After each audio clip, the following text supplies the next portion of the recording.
с валдайскими коллегами. В зале есть те, кто с вами встречался раньше, причем и в первые разы, есть те, кто впервые. И я очень буду рад предложить вам изложить ваше сегодняшнее мнение.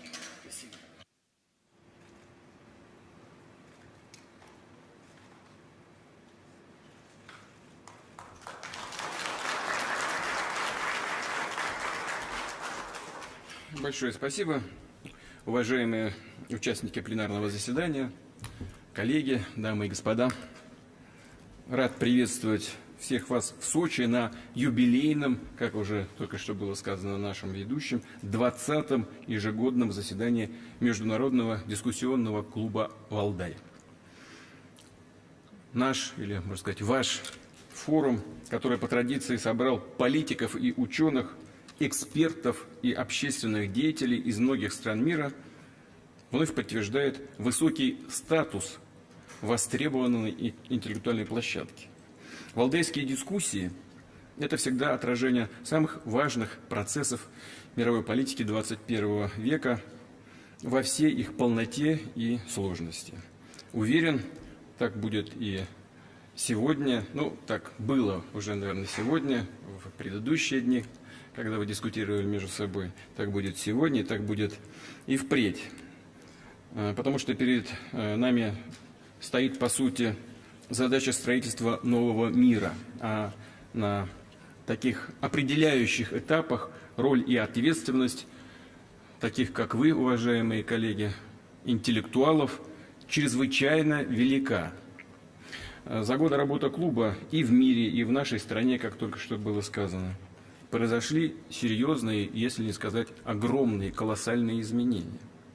По историческим меркам срок 20 лет не такой большой, не такой долгий, но когда он выпадает на эпоху слома всего мирового устройства, время как будто бы сжимается. И думаю, вы согласитесь, что за эти 20 лет произошло больше событий, чем в иные времена происходит за многие десятилетия. И перемены эти качественные, требующие коренных изменений самих принципов международных отношений. В начале 21 века все надеялись, что государства и народы извлекли уроки из затратной, разрушительной военно-идеологической конфронтации прошлого столетия. Осознали ее пагубность, прочувствовали хрупкость и взаимосвязанность всей нашей планеты. Убедились, что глобальные проблемы человечества требуют совместных действий, поиска коллективных решений, а эгоизм, самомнение, пренебрежение реальными вызовами неизбежно заведут или будут заводить нас в тупик. Так же, как и попытка более сильных навязать остальным собственные представления и интересы. Это должно было стать всем очевидным. Должно было стать очевидным. Но оказалось, что это не так. Нет, это не так. Когда мы впервые встретились на заседании клуба почти 20 лет назад, наша страна выходила на новый этап своего развития. Россия преодолела тяжелейший период восстановления после распада СССР. Мы со всей энергией и доброй волей включились в процессы строительства нового, как нам казалось, более справедливого мироустройства. Благо, наша страна способна внести в них огромный вклад, поскольку нам есть что предложить нашим друзьям, партнерам, всему миру. К сожалению, нашу готовность к конструктивному взаимодействию некоторые поняли превратно. Поняли как покорность, как согласие на то, что новый порядок будет строиться теми, кто провозгласил себя победителями в холодной войне. По сути, как признание, что Россия готова следовать в чужом фарватере, готова руководствоваться не своими собственными национальными интересами, а чужими интересами. Все эти годы мы не раз предупреждали, такой подход ведет не просто в тупик, он чреват нарастанием угрозы военного конфликта. Но слушать и слышать нас никто не собирался, никто не хотел. Самонадеянность наших так называемых партнеров на Западе, вы знаете, просто зашкаливала. По-другому и сказать невозможно. США и их сателлиты твердо взяли курс на гегемонию, военную, политическую, экономическую, культурную, даже морально-нравственную, ценностную. Нам с самого начала было понятно, что попытки установить монополию обречены на провал. Мир слишком сложен и многообразен, чтобы его можно было подчинить одной схеме. Пусть даже за ней и стоит мощь, огромная мощь на Западе, накопленная веками колониальной политики. Но ведь и ваши коллеги, многие здесь отсутствуют, но они не отрицают, что благосостояние Запада в значительной степени было достигнуто благодаря ограблению колоний на протяжении веков. Но это же факт. Фактически такой уровень в значительной степени развития был достигнут в значительной степени за счет ограбления всей планеты. История Запада, по сути, хроника бесконечной экспансии. Западное влияние в мире – это огромная военно-финансовая пирамида. Ей все время нужно новое топливо для поддержания себя самой. Природные, технологические, человеческие ресурсы, принадлежащие другим. Поэтому Запад просто не может остановиться и не собирался этого делать. Наши аргументы, увещевания, призывы к разуму, предложения просто игнорировались. Я уже говорил об этом публично и нашим союзникам, нашим партнерам. Ведь был момент, когда ваш покорный слуга просто высказал предположение, а может быть нам и в НАТО вступить? Но нет. В НАТО такая страна не нужна. Нет. Спросите, а что еще-то? Мы-то считали, что мы уже вот свои, извините, как у нас в народе говорят, буржуинские. Чего еще? Противостояния идеологического больше нет. В чем проблема? Видимо, проблема в геополитических интересах и надменном отношении к другим. Вот в чем проблема. В самоуверенности. Вот в чем проблема. На постоянное нарастающее военно-политическое давление приходится отвечать. Я не раз говорил о том, что мы не начинали так называемую войну на Украине. Напротив, мы пытаемся ее закончить. Не мы устраивали государственный переворот в Киеве в 2014 году. Государственный переворот, кровавый, антиконституционный. Где бы ни произошло, всегда мы тут же слышим все мировые средства, подчиненные, прежде всего, конечно, англосаксонскому миру. Так нельзя, это невозможно, антидемократично. А здесь можно. Даже деньги назвали, объем денег, который затратили на этот переворот. Все можно. Мы в это время занимались поддержкой крымчан и севастопольцев. Мы не устраивали ни госпереворота, и не мы запугивали крымчан и севастопольцев этническими чистками в нацистском духе. Не мы пытались принудить Донбасс к повиновению с помощью обстрелов и бомбежек. Не мы грозились расправиться с теми, кто хочет говорить на своем родном языке. Вы послушайте, здесь же все информированные, грамотные люди. Хорошо можно мозги, извините за моветон, запудрить миллионам людей, которые воспринимают реальную действительность из средств массовой информации. Вы-то знаете, что происходило. На протяжении 9 лет бомбили, стреляли, танки применяли. Война, натуральная война против Донбасса была развязана. И никто не считал погибших детей на Донбассе. Никто в других странах, особенно на Западе, не плакал по погибшим. Война, начатая киевским режимом при активной прямой поддержке Запада, идет уже 10-й год. А специальная военная операция направлена на то, чтобы прекратить ее. И она напоминает о том, что односторонние шаги, кто бы их ни предпринимал, неизбежно будут встречать ответные действия. Действие, как известно, рождает противодействие. Так поступает любое ответственное государство. Суверенная, самостоятельная и уважающая себя страна. Каждый отдает себе отчет, что в международной системе, где царит произвол, где все решает тот, кто возобновил себя исключительным, безгрешным и единственно правым, под ударом может оказаться кто угодно. Просто по той причине, что та или иная страна не понравилась гегемону, потерявшему чувство меры и, добавлю, чувство реальности. К сожалению, приходится констатировать, что наши контрагенты на Западе чувство реальности потеряли. Все возможные грани перешли. Зря. Украинский кризис не территориальный конфликт, хочу это подчеркнуть. Россия самая большая, самая крупная по территории страна в мире. Нет у нас никаких интересов с точки зрения отвоевывания каких-то дополнительных территорий. Нам еще осваивать и Сибирь, и Восточную Сибирь, и Дальний Восток. Это не территориальный конфликт. И даже не установление регионального геополитического баланса. Вопрос гораздо шире и фундаментальнее. Речь о принципах, на которых будет базироваться новое мироустройство.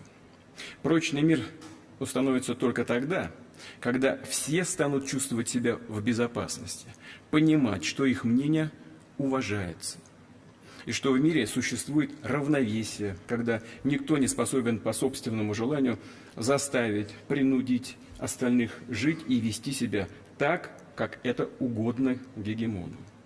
В такой схеме само понятие какого-либо суверенитета просто отрицается, выбрасывается, извините, на помойку.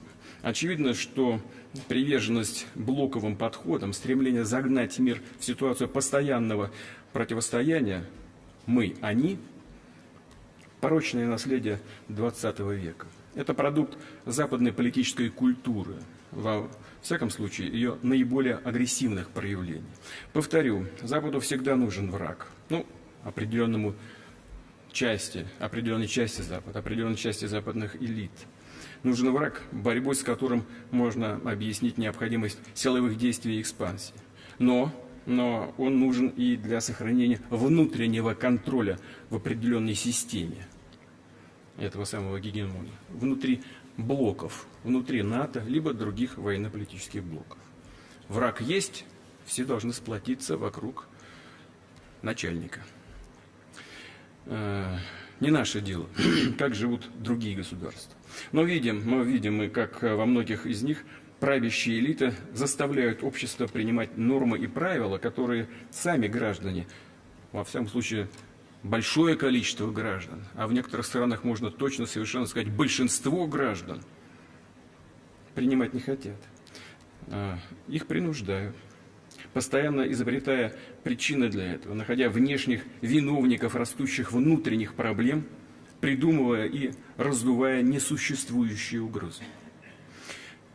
При этом Россия – излюбленная тема подобных политиканов. Мы к этому, безусловно, привыкли, уже исторически привыкли. Но образ врага пытаются лепить из всех, кто не готов слепо идти за этими западными элитами. Из кого угодно. Из Китайской Народной Республики. В определенных ситуациях, в определенный момент и из Индии с той же пытались. Сейчас заигрывают, конечно, мы это прекрасно понимаем. Мы чувствуем, видим расклады в Азии. Все понятно. Индийское руководство, я хочу сказать, самостоятельное. Очень национально ориентированное. Я думаю, что вот эти попытки не имеют никакого смысла. Но, тем не менее, они продолжаются. Из арабского мира пытаются лепить врага. Тоже избирательно, стараются действовать аккуратно. Но, тем не менее, в целом к этому все сводится. И даже из мусульман вообще пытаются слепить какую-то враждебную среду. И так далее. Фактически любой, кто ведет себя независимо, следует своим интересам, моментально превращается для этих западных элит в препятствие, которое надо устранить. Миру навязывают искусственные геополитические конструкции, создают закрытые блоковые форматы. Мы видим это в Европе, где уже десятилетиями проводится нахрапистая линия по расширению НАТО, а также в Азиатско-Тихоокеанском регионе и на юге Азии, где пытаются сломать открытую и инклюзивную архитектуру сотрудничества. Блоковый подход, назовем вещи своими именами, это ограничение прав и свобод государств на собственное развитие. Попытка загнать их в определенную клетку обязательств. Это в известной степени, это очевидная вещь, отъем части суверенитета, а затем, и очень часто, навязывание решений в других сферах, помимо сферы безопасности, и прежде всего в сфере экономики. Ну, как это сейчас происходит в отношениях между Соединенными Штатами и Европой. Пояснять не нужно. Если нужно, то в ходе дискуссии после моего вступительного слова поговорим об этом поподробнее. Для этого международное право пытаются подменить порядком. Каким порядком? Основанным на каких правилах? Каких правилах? Что это за правила? Кем они изобретены? Совершенно непонятно. Но это просто дурь какая-то, чушь. Но же пытаются внедрять в сознание миллионов людей. Надо жить по правилам. Каким правилам-то? И вообще, если позволите, наши западные коллеги, особенно из США, не просто устанавливают произвольно такие правила, но и поучают при этом, кто и как должен их исполнять, кто и как должен вообще себя вести. Делается и говорится это все, как правило, в откровенно хамской форме. Это все то же самое проявление вот этого колониального мышления. Все время мы слышим, все время звучит: вы должны, вы обязаны, мы вас серьезно предупреждаем. Вы кто такие вообще? Какое вы имеете право кого-то предупреждать? Это просто удивительно. Может, это тем, кто так говорит, может быть, вам самим пора избавиться от спеси, перестать вести себя по отношению к мировому сообществу таким образом, отлично понимающему свои задачи, свои интересы. И пора все-таки избавиться от этого мышления эпохи колониального владычества. Хочется так сказать: протрите глаза. Эта эпоха давно закончилась и никогда больше не вернется. Никогда. Скажу больше, на протяжении столетий подобное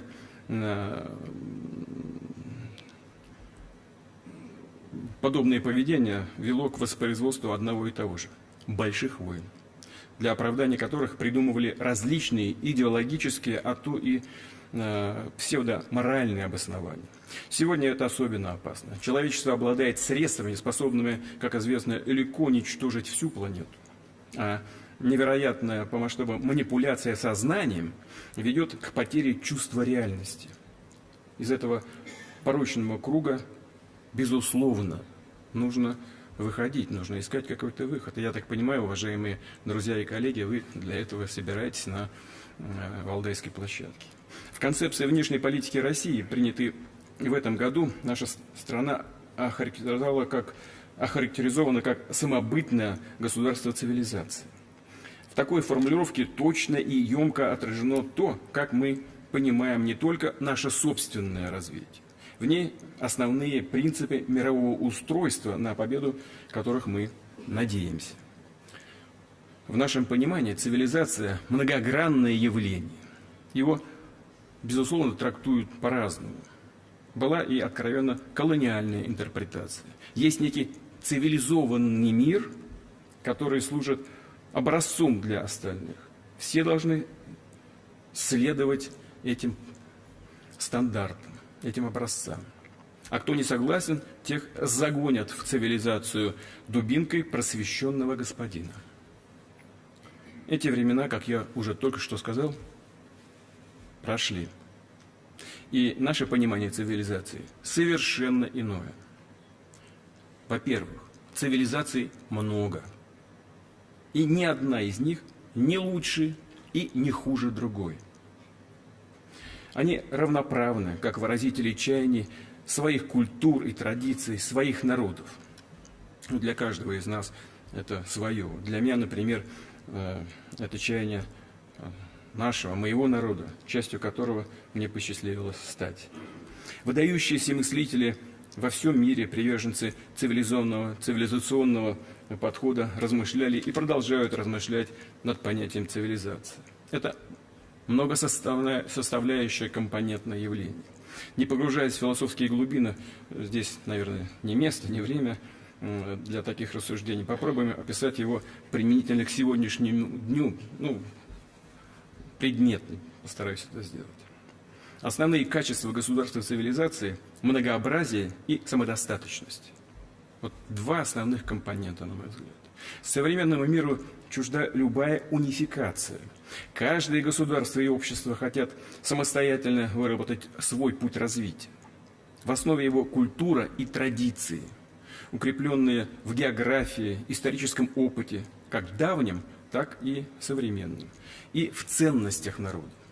Это сложный синтез, в процессе которого и возникает самобытная цивилизационная общность. Ее неоднородность, многообразие – это залог устойчивости и развития. Россия на протяжении столетий формировалась как страна разных культур, религий, национальностей. Российскую цивилизацию невозможно свести к одному общему знаменателю, но ее нельзя и разделить, потому что она существует только в своей целостности, духовном и культурном богатстве. Сохранять прочное единство такого государства – непростая задача. На протяжении веков нам выпадали тяжелейшие испытания. Мы всегда преодолевали их, иногда очень дорогой ценой, но неизменно извлекали уроки на будущее, укрепляя наше национальное единство и целостность российского государства. Сегодня этот опыт поистине бесценен. Мир все более многообразен. Простыми способами управления, причесыванием всех под одну гребенку, как у нас говорят, к чему привыкли некоторые государства, со всей сложностью процессов не справиться. Что очень важно добавить при этом, по-настоящему эффективная и прочная государственная система не может насаждаться извне. Она вырастает естественным путем из цивилизационных корней стран и народов.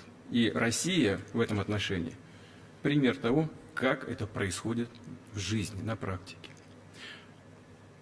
Цивилизационная опора – необходимое условие успеха в современном мире беспорядочном, к сожалению, опасном и утратившем свои ориентиры. Все больше государств приходит именно к такому выводу, осознавая собственные интересы и потребности, возможности и ограничения, свою самобытность и степень взаимосвязанности с окружающим миром.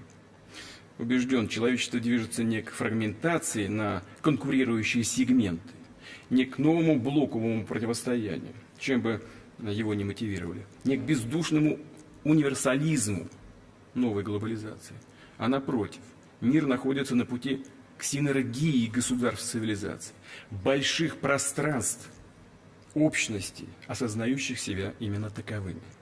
Вместе с тем, цивилизация не универсальная конструкция. Одна на всех. Такого не бывает. Каждая из них отличается от других. Каждая самодостаточна в культурном плане, черпает свои идейно-ценностные принципы в собственной истории и в своих собственных традициях. Уважение к самим себе вытекает из уважения, безусловно, к другим, но и имеется в виду уважение со стороны других. Поэтому цивилизация ничего никому не навязывает, но и не позволяет ничего навязывать себе. Если все будут придерживаться именно такого правила, это обеспечит гармоничное сосуществование и созидательное взаимодействие всех участников международных отношений. И, конечно, защита своего цивилизационного выбора – огромная ответственность. Это касается реагирования на внешние посягательства, налаживания тесных и конструктивных взаимосвязей с другими цивилизационными общностями. И, главное, поддержание внутренней стабильности и гармонии. Ведь все мы видим, что международная среда сегодня, как я уже говорил, к сожалению, и нестабильна, и достаточно агрессивна. И еще одна очень важная вещь. Свою цивилизацию, конечно, никому нельзя предавать. Это тоже путь к всеобщему хаосу. Это противоестественно и отвратительно, я бы сказал. Мы со своей стороны всегда старались и стараемся предложить такие решения, которые учитывали бы интересы всех. Но наши собеседники на Западе, кажется, вообще забыли, что существуют такие понятия, как разумные самоограничения, компромиссы, готовность в чем-то уступать ради достижения приемлемого для всех результата. Нет, они буквально одержимы только одним – продавить, именно продавить, причем любой ценой, здесь и сейчас свои интересы. Если это их выбор, посмотрим, что из этого получится. Парадокс в том, что уже завтра конъюнктура может измениться. В этом проблема. Например, произойдут внутриполитические сдвиги после очередных выборов. Вот страна настаивает на чем-то, продавливает во что бы то ни стало свои какие-то действия. А завтра происходят внутриполитические изменения. И с тем же напором и бесцеремонностью пропихивается уже совсем другое. Иногда прямо противоположное. Самый яркий пример – это иранская ядерная программа. Одна администрация продавила одно решение, пришла другая, все развернули, и все в обратную сторону покатилось. А как работать в таких условиях? Где ориентиры, на что опираться-то? Где гарантии? Вот это и есть те самые правила, о которых нам говорят? Ну чушь какая-то просто. Все это почему происходит?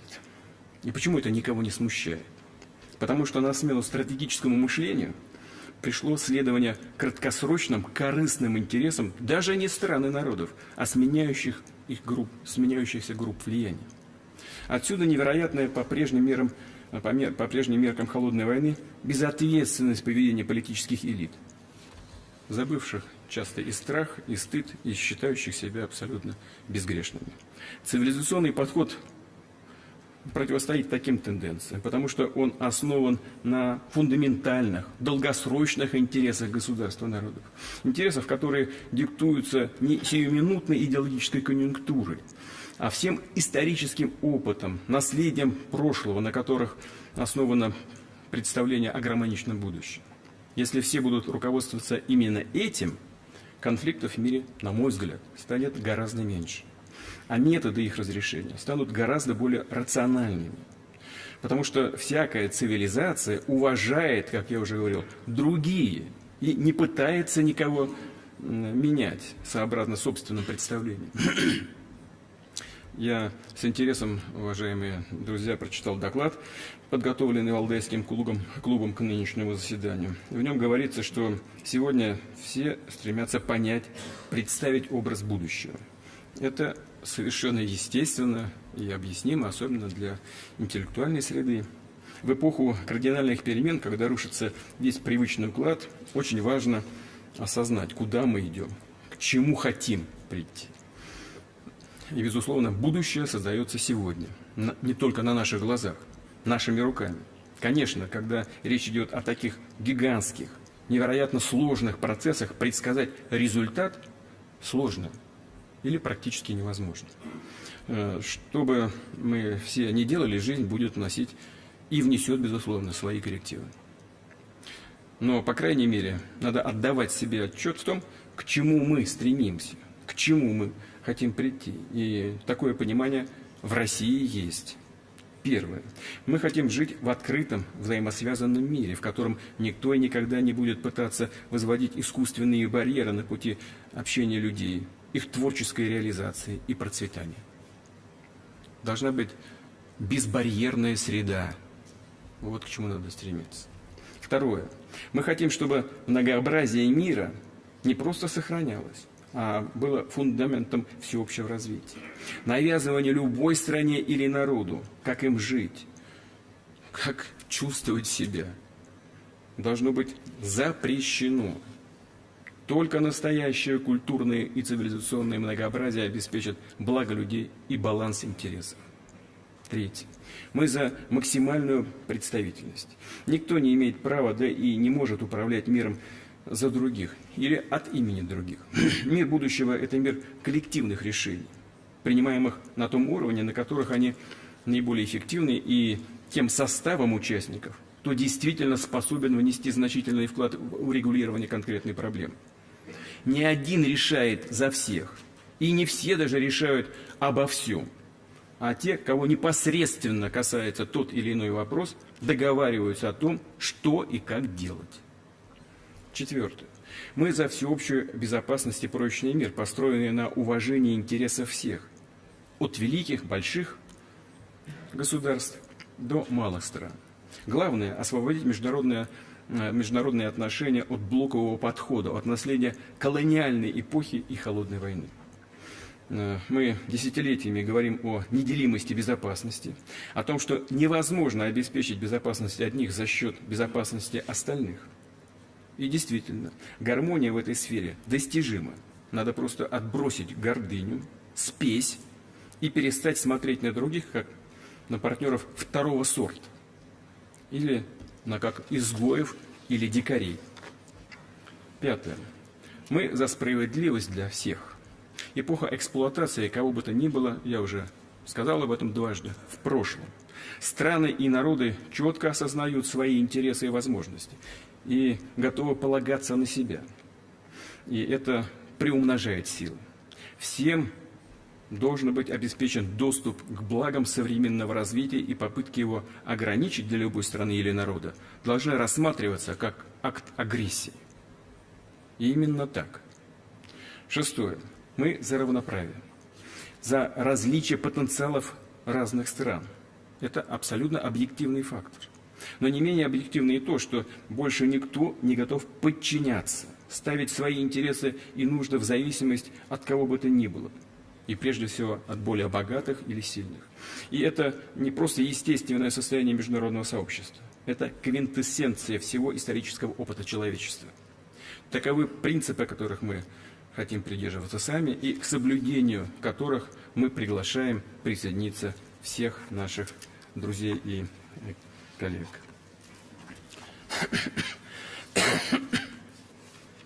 Уважаемые коллеги, Россия была, есть и будет одной из основ мировой системы, готовой к конструктивному взаимодействию со всеми, кто стремится к миру и процветанию, готовый к жесткому противодействию тем, кто исповедует принципы диктата и насилия. Мы уверены, что прагматизм и здравый смысл восторжествуют, а многополярный мир утвердится. И в заключение хочу выразить благодарность организациям форума, как всегда, за основательную, качественную подготовку, а всем участникам юбилейного заседания хочу сказать благодарности за ваше внимание. Спасибо большое.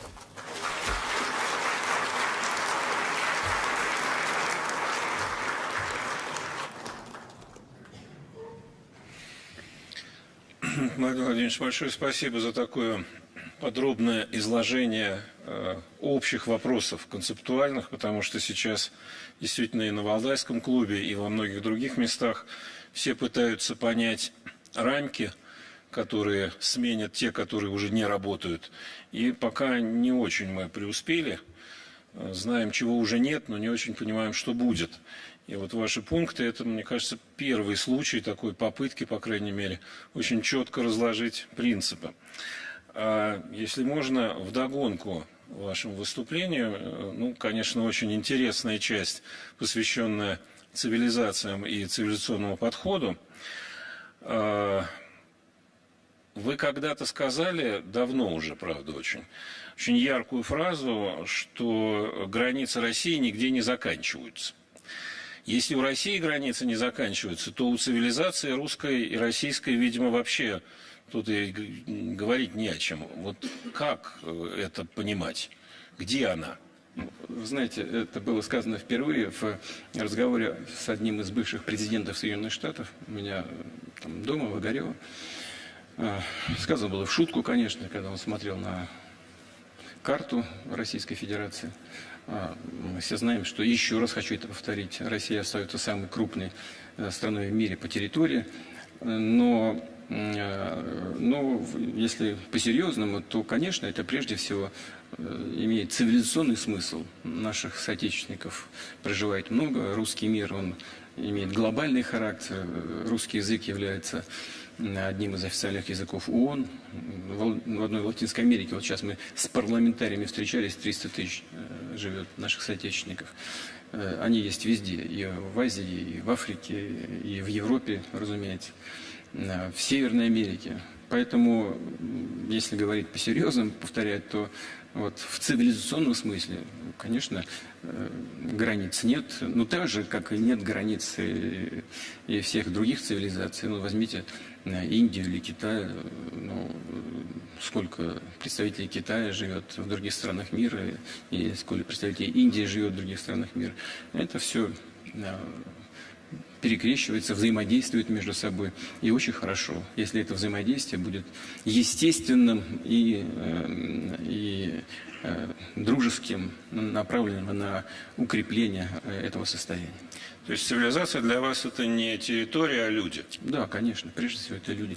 Ведь и наши, наверняка сейчас будет много вопросов там по Украине, наши действия это на том же Донбассе прежде всего продиктованы и главным образом защитой людей. В этом смысл есть наших действий. А в таком случае вы можете охарактеризовать специальную военную операцию как конфликт цивилизационный? Вы сказали, что это не территориальный конфликт. Ну, это прежде всего, я не знаю, какую там цивилизацию защищают те, кто по ту линию фронта находится, с той стороны линии фронта находится, но мы защищаем свои традиции, свою культуру и своих людей.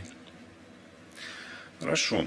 Как раз уж сразу перешли к Украине, сегодня, по-моему, в Испании начинается большое мероприятие европейское. Туда поехал Владимир Зеленский и ряд других важных людей.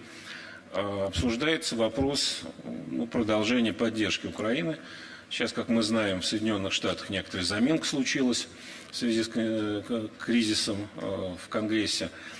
Поэтому в Европе, мне кажется, почувствовали такое, что придется финансирование брать на себя. Как вам кажется, справятся ли они и что мы ждем от этого? Но мы ждем проявления хоть каких-то ростков здравого смысла. Что касается, справятся они или не справятся, это их нужно спросить. Ну, конечно, справятся. В чем проблем я не вижу. Проблем в том, чтобы расширить производство, чтобы увеличить количество денег, которые направляются на войну и продлевают этот конфликт. Но есть, конечно, и проблемы. Они для этой аудитории, мне кажется, понятны, и эти проблемы известны. Если в США, как вы сказали, там есть заминка, она носит скорее технический характер. Ну, политик технический, так скажем, который заключается в том, что есть проблема с бюджетом, большая долговая нагрузка, нужно бюджет сбалансировать. Вопрос, за счет чего балансировать, либо за счет поставок оружия на Украину и сократить расходы бюджета, либо за счет урезания социальных расходов. Но урезать социальные расходы никто не хочет, особенно на этом укрепляется позиция оппозиционной партии в данном случае.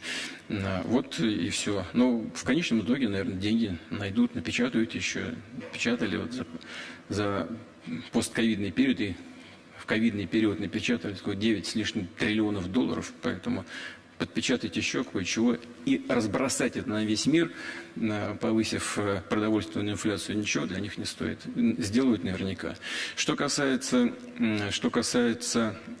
Европы, то здесь сложнее ситуация, потому что если в США мы наблюдаем все-таки рост экономики за предыдущий период в 2,4% ВВП, то в Европе дело обстоит хуже гораздо. Там в прошлом 2021 году, вернее, рост экономики был 4,9%, в этом году будет 0,5%.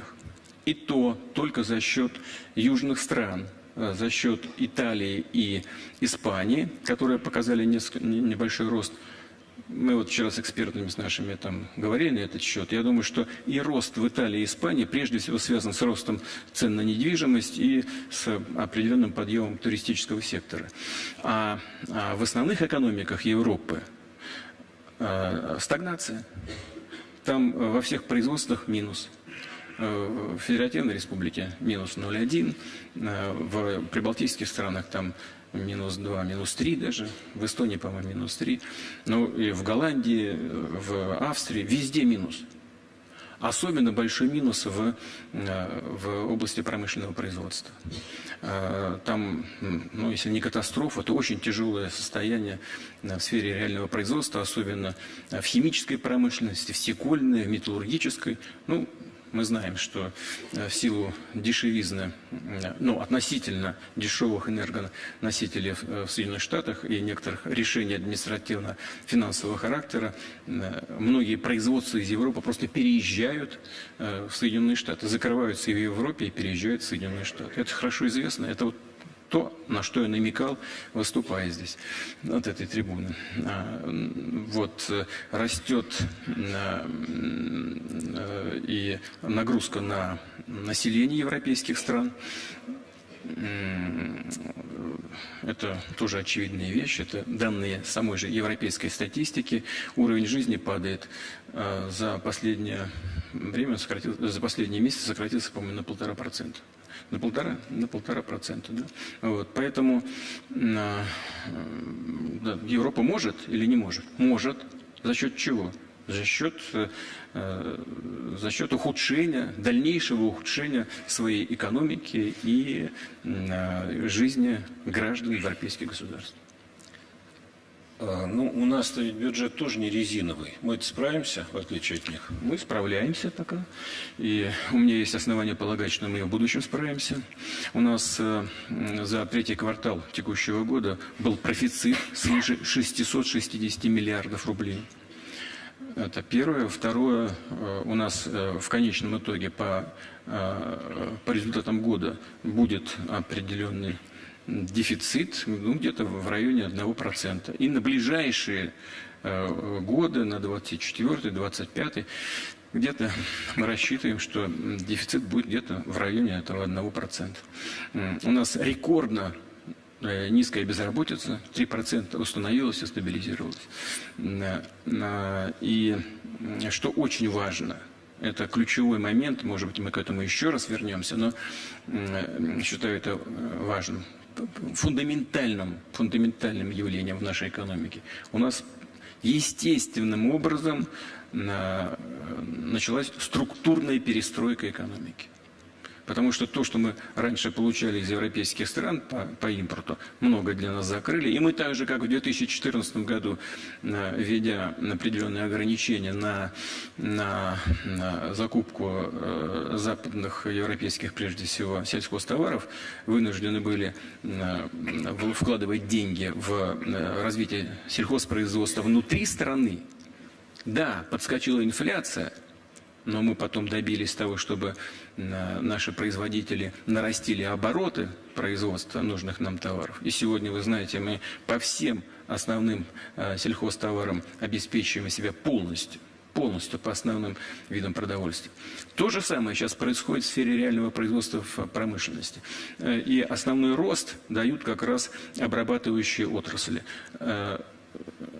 Нефтегазовые доходы упали, но они тоже дают плюс 3%.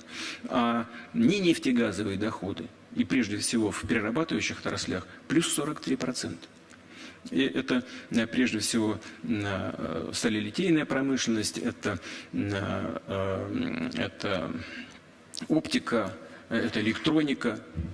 Нам очень много нужно сделать в сфере микроэлектроники. Мы реально еще в начале пути, но она уже растет. Все вместе дает плюс 43%. Мы перестроили логистику, транспортное машиностроение растет и так далее, и так далее. В целом у нас стабильная, устойчивая ситуация. Мы преодолели все проблемы, которые возникли после введения в отношении нас санкций, и начали следующий этап развития. На новой базе, что чрезвычайно важно. Для нас очень важно этот тренд сохранить, не упустить. У нас есть проблемы, в том числе они касаются дефицита рабочей силы, это да, но за этим следуют и некоторые другие вопросы. Но у нас растут реальные располагаемые доходы населения. Вот если в Европе они упали, у нас подросли больше, чем на 12%. Здесь свои возникают связанные с инфляцией, а она у нас подросла. Сейчас 5,7%. Это да. Ну, Центральный банк, правительство принимают согласованные меры для того, чтобы нивелировать эти возможные негативные последствия. Вы упомянули структурную перестройку, которая происходит. Вот некоторые оппоненты скажут, что это милитаризация экономики. Правы они? Значит, смотрите, у нас возросли расходы на оборону. Но не просто на оборону, а на оборону и безопасность. Они выросли примерно в 2 раза. Было где-то там около 3%, сейчас они около 6%. На оборону и безопасность. Но при этом, я вот хочу это подчеркнуть, я уже сказал, вынужден повторить. У нас профицит бюджета в 3-м квартале свыше 660 миллиардов рублей. А в этом году, в погоду, будет дефицит, но только 1%. Это вполне здоровый бюджет и здоровая экономика. Поэтому сказать о том, что мы чрезмерно тратим много денег на пушки и забыли про масло, это не так. Хочу подчеркнуть, что именно все ранее заявленные планы развития, достижения стратегических целей и все взятые государством на себя социальные обязательства перед населением, все в полной мере выполняются. Спасибо. Это хорошая новость. Владимир Владимирович, помимо конфликта на Украине, к которому мы, безусловно, вернемся еще неоднократно, буквально вот последних дней и недель события на Южном Кавказе, вот председатель Евросовета Шарль Мишель не далее, как вчера, в интервью сказал: Россия предала армянский народ. Кто сказал? Шарль Мишель, председатель Европейского совета. Да. Знаете, у нас в народе говорят, чья бы кобыла мычала, а твоя бы молчала. Корова. Корова, кобыла, неважно. Животное, короче, какое-то.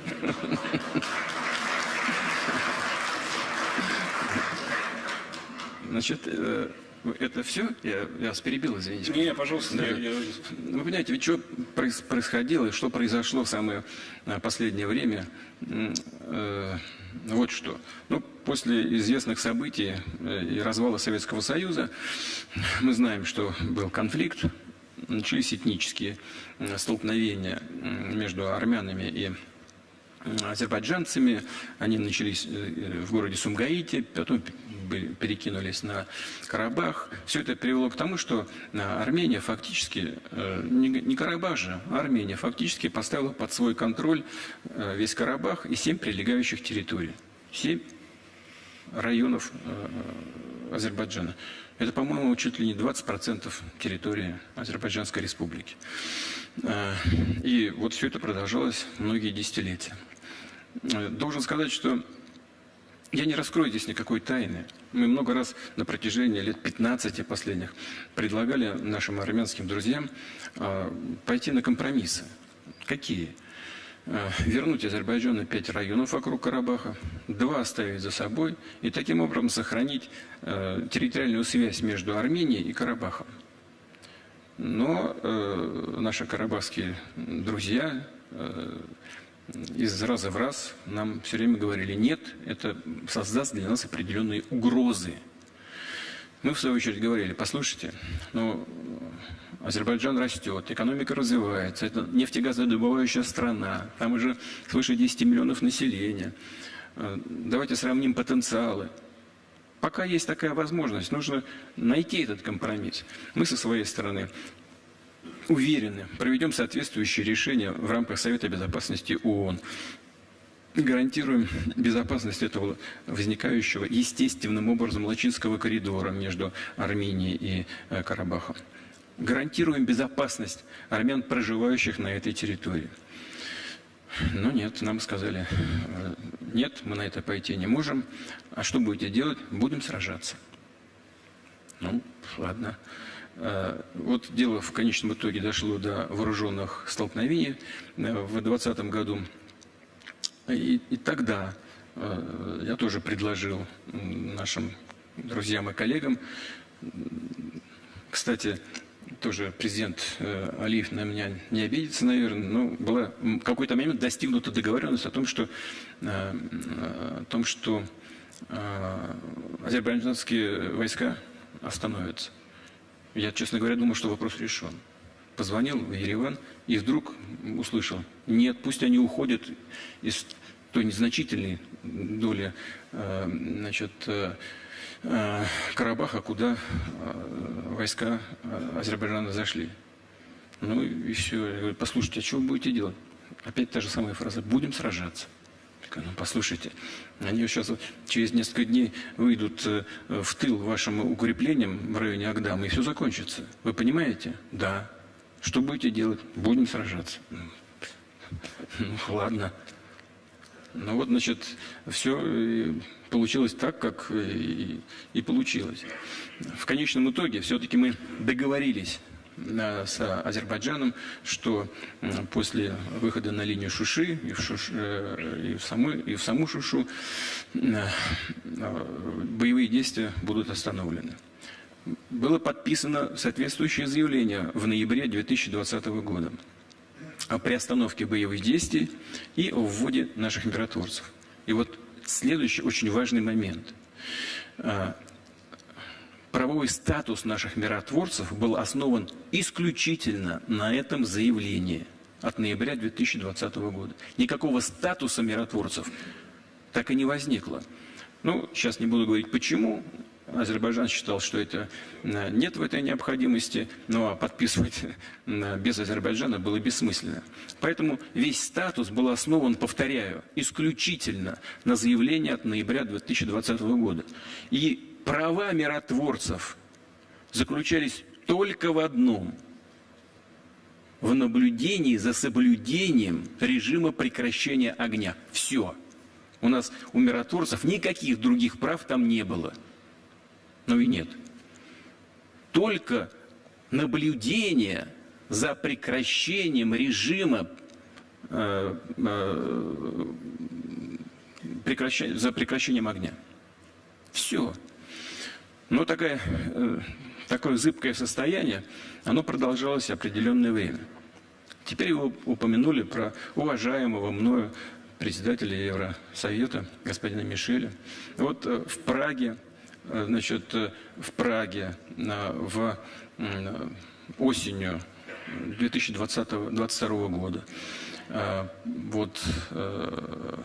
под эгидой господина Мишеля, потом президента Франции Макрона и господина Шольца, канцлера ФРГ, собрались и лидеры Армении и Азербайджана. И там подписали заявление, понимаете? Заявление, из которого вытекает, что Армения признала Карабах частью Азербайджанской республики. Более того, руководители делегации, руководители Армении прямо назвали территорию Азербайджана в квадратных километрах, в которую, безусловно, входит и Карабах. И подчеркнули, что они признают суверенитет Азербайджана в рамках Азербайджанской СССР, входившей в свое время в состав СССР.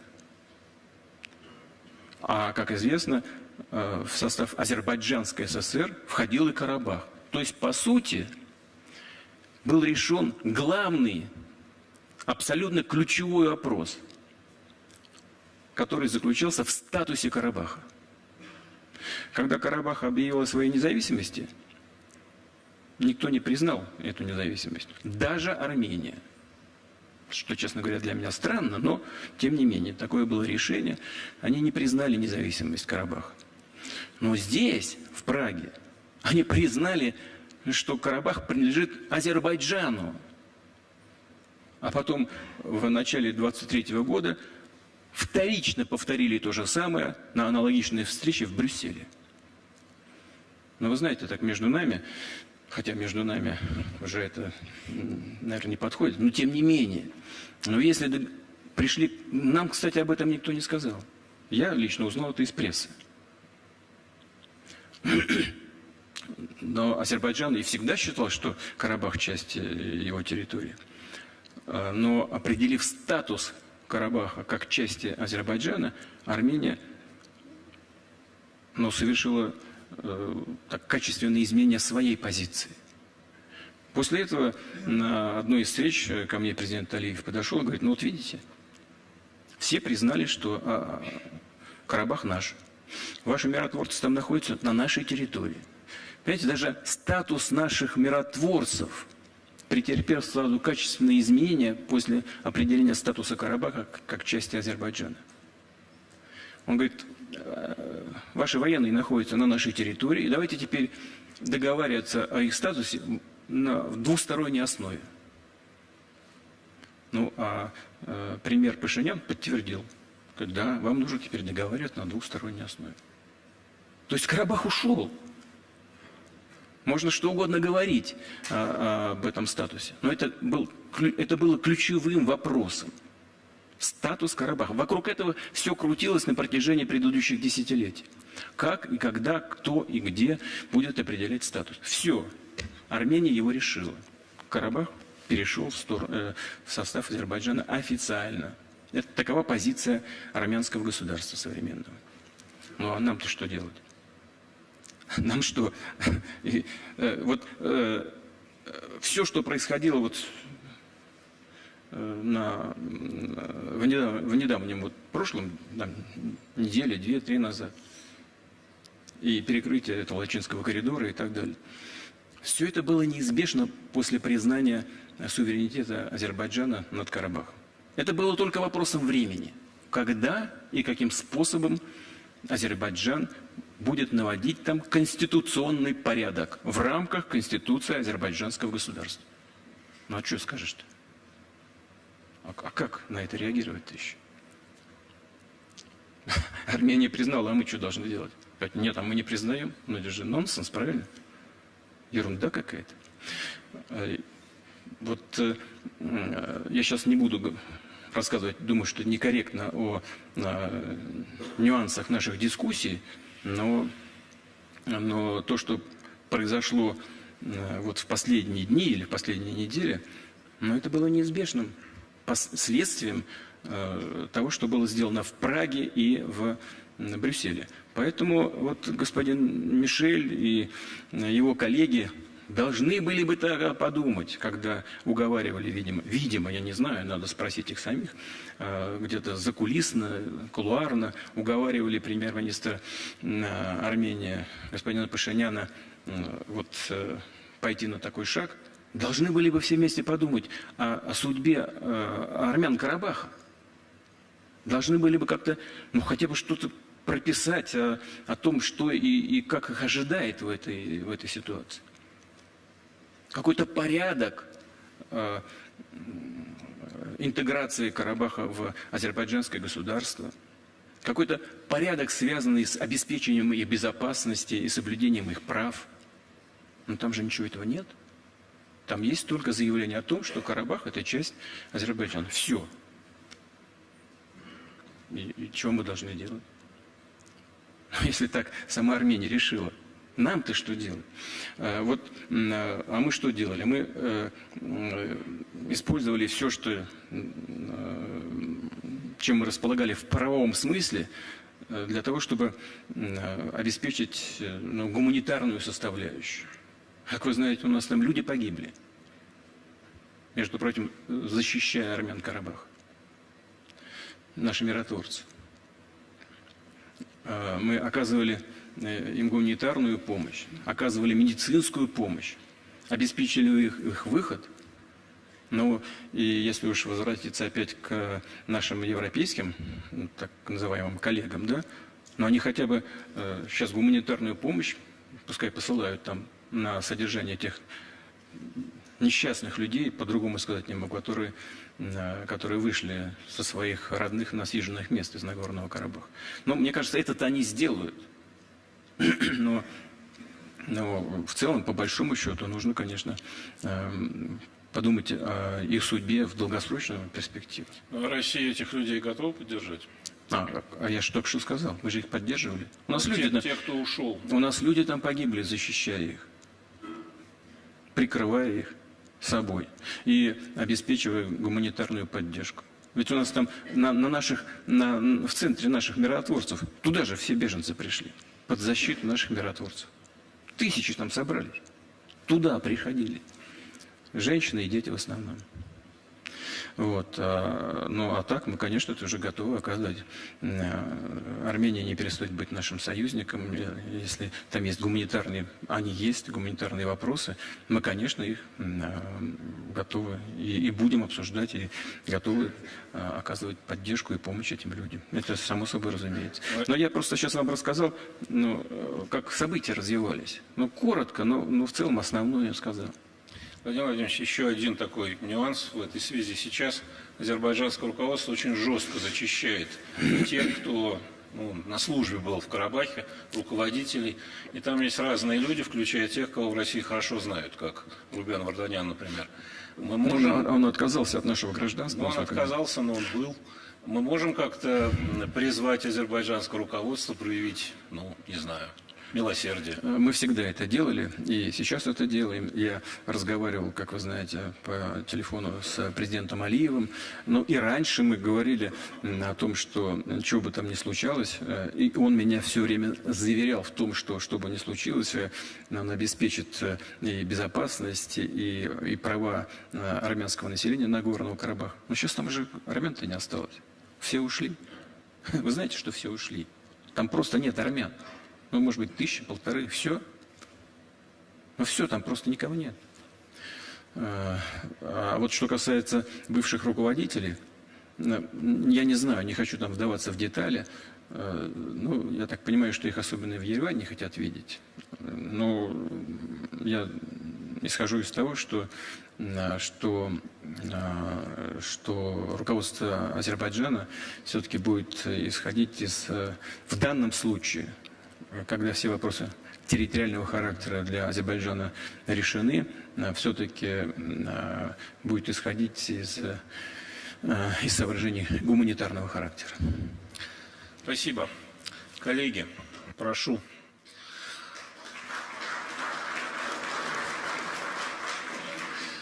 Так, пожалуйста, желающие задать вопросы. Вот Фэн Шаолей, профессор Фэн Шаолей, один из наших ветеранов. Большое спасибо.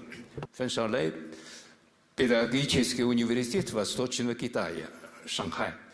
Уважаемый господин президент, очень рад вас еще раз видеть.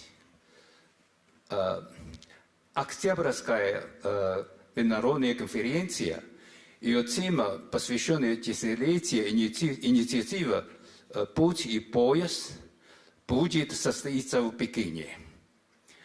И в то же время это почти десятилетие инициатива по сопряжению евразийского партнерства с инициативой «Пояс и путь», которые определяли вы вместе с президентом Си Цзиньпином. Но мой вопрос такой же: при новой обстановке, какие же новые идеи и какие конкретные предложения вы уже подумали и приготовили? Большое спасибо. Мы неоднократно действительно возвращаемся к этой теме, и кое-кто даже пытается посеять сомнения в том, что и наш евразийский проект, развитие Евразийского союза экономического и инициатива председателя Си Цзиньпиня «Один пояс, один путь», они могут не совпадать интересами, могут вступать в какую-то конкуренцию между собой. Это не так. Я уже много раз на этот счет говорил. Наоборот, мы полагаем, что один проект гармонично дополняет другой. Ведь что происходит? И в отношении Китая, и в отношении России, в отношении России в большей мере сегодня, а в отношении Китая еще задолго до начала событий на Украине, некоторые партнеры, мы знаем, кто именно, начали вводить различного рода санкции.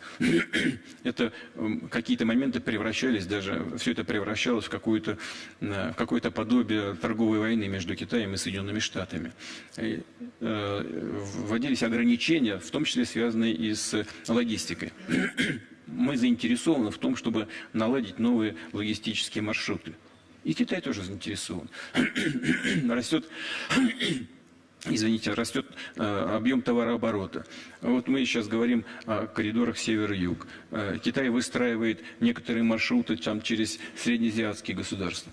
Мы заинтересованы в том, чтобы это поддержать. Мы строим соответствующие авто- и железные дороги.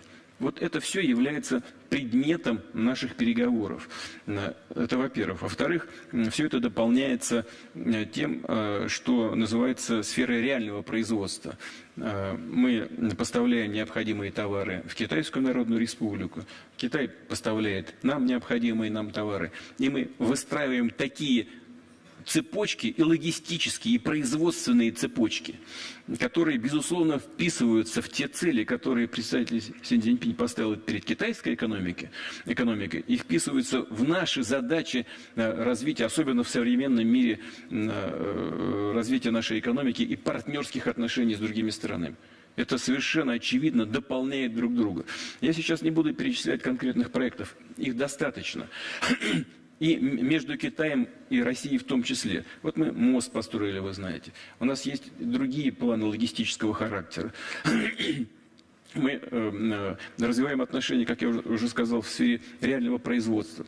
Вот все это вместе и будет предметом наших двусторонних контактов и переговоров и в рамках многостороннего формата.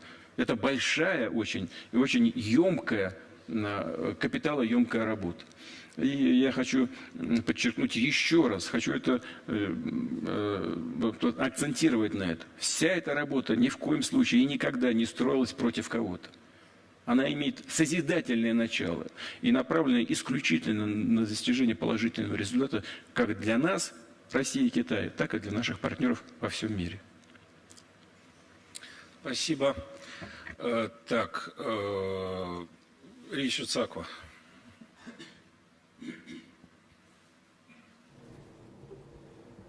Вы говорили об изменении международной политики, появлении суверенных государств, которые себя защищают.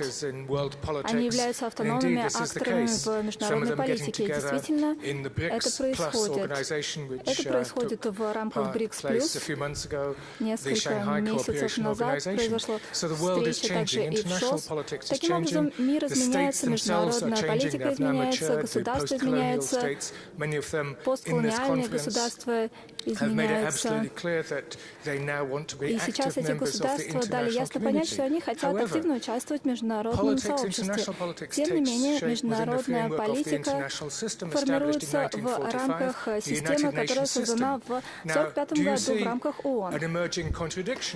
Вы не видите противоречия между изменением международной политики и параличом системы ООН международного права? Как Россия может помочь преодолеть это, чтобы он лучше работал? Как разрешить противоречия международной политики более мирным путем, чтобы они были направлены в будущее? Вы, безусловно, правы. Есть определенные противоречия между теми рамками, которые были созданы странами-победительницами во Второй мировой войне в 1945 году, и изменившимися условиями в мире на сегодняшний день.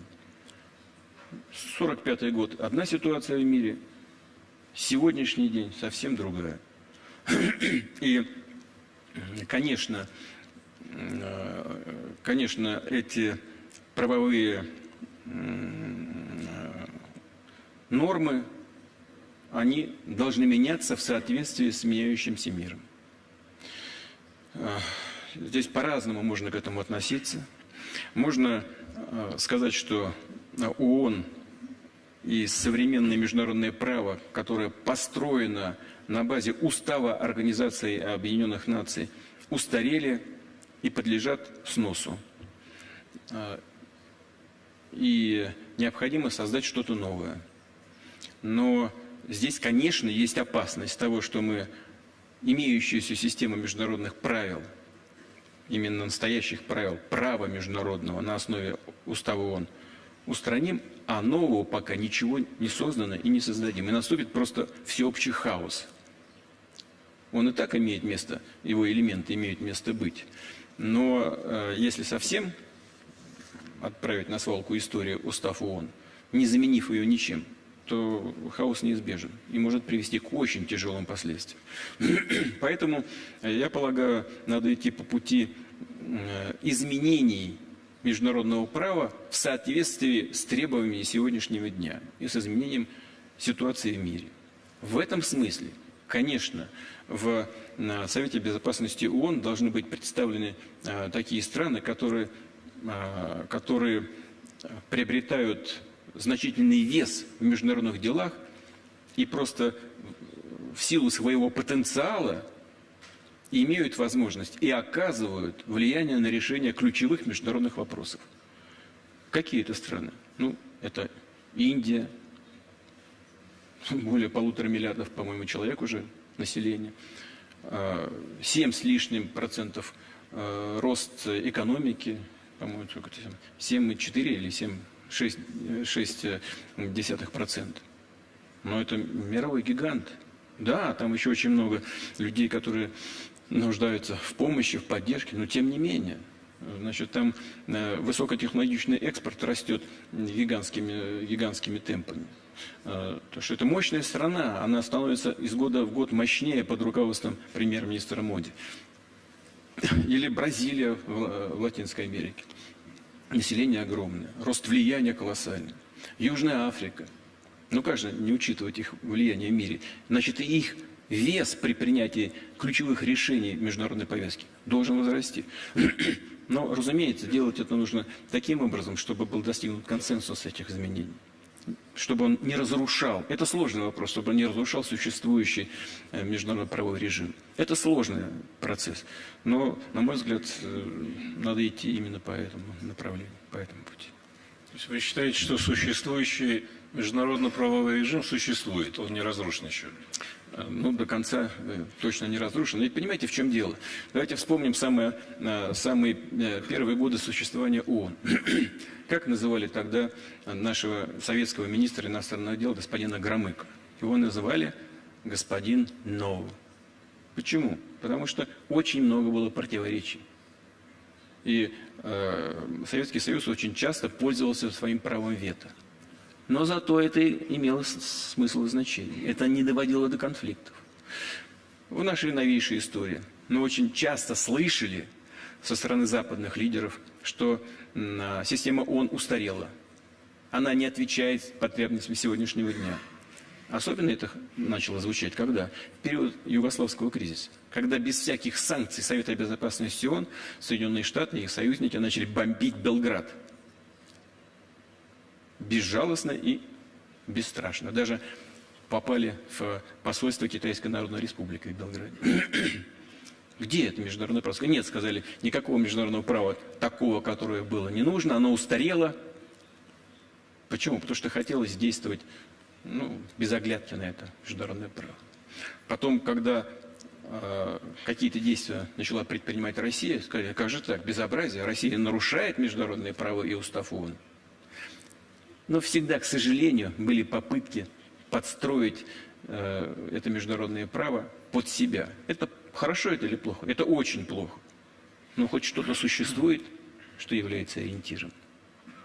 Моя озабоченность заключается только в том, что если это вообще будет сметено в корзину, убрано, то тогда даже ориентиров не будет. Вот мне кажется, что нужно идти по пути перманентных, постепенных изменений. Но нужно это делать безусловно. Мир поменялся. Спасибо. Сергей Караганов.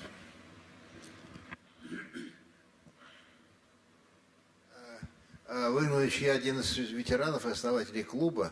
И нахожусь в состоянии близком к счастью в день его 20-летия, потому что старики должны говорить, что, вообще говоря, при нас было лучше, так не было при нас лучше. Сейчас лучше, веселее, интереснее, ярче, многоцветнее. Так что спасибо вам тоже за участие.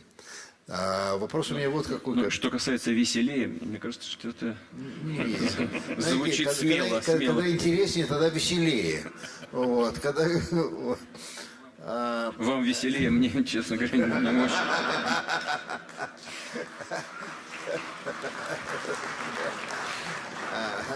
Владимир Владимирович, и за пределами нас в России, да, и сейчас на клубе довольно остро обсуждается один простой вопрос, я его сформулирую следующим образом. От себя, конечно, не от всех. Не устарела ли наша ядерная доктрина применения ядерного оружия? Мне кажется, что, безусловно, устарела. И она даже выглядит легкомысленной, созданной в другие времена и, может быть, в другой обстановке, да даже и следует старым теориям. Сдерживание больше не работает. Не пора ли нам менять доктрину применения ядерного оружия в сторону понижения ядерного порога и идти, конечно, твердо, но достаточно быстро по лестнице эскалации, сдерживания, отрезвления наших партнеров? Они обнаглели, они прямо говорят, что вот поскольку у вас такая доктрина, и что они никогда не применят ядерного оружия, и мы таким образом невольно позволяем им расширять и проводить совершенно чудовищную агрессию. Это один вопрос. А в нем заложен другой. Мир в ближайшие годы, даже когда мы победим тем или иным способом на Украине, или вокруг Украины, Запад, все равно будет проживать очень трудные времена. Поднимаются новые центры, будут возникать новые трудности. Нам ведь необходимо вставлять обратно тот самый предохранитель, которым было ядерное сдерживание, которое держало мир на протяжении 70 лет. Сейчас этот Запад, забыв историю и страх, этот предохранитель пытается ликвидировать. Не стоит ли нам поменять нашу политику в этой области?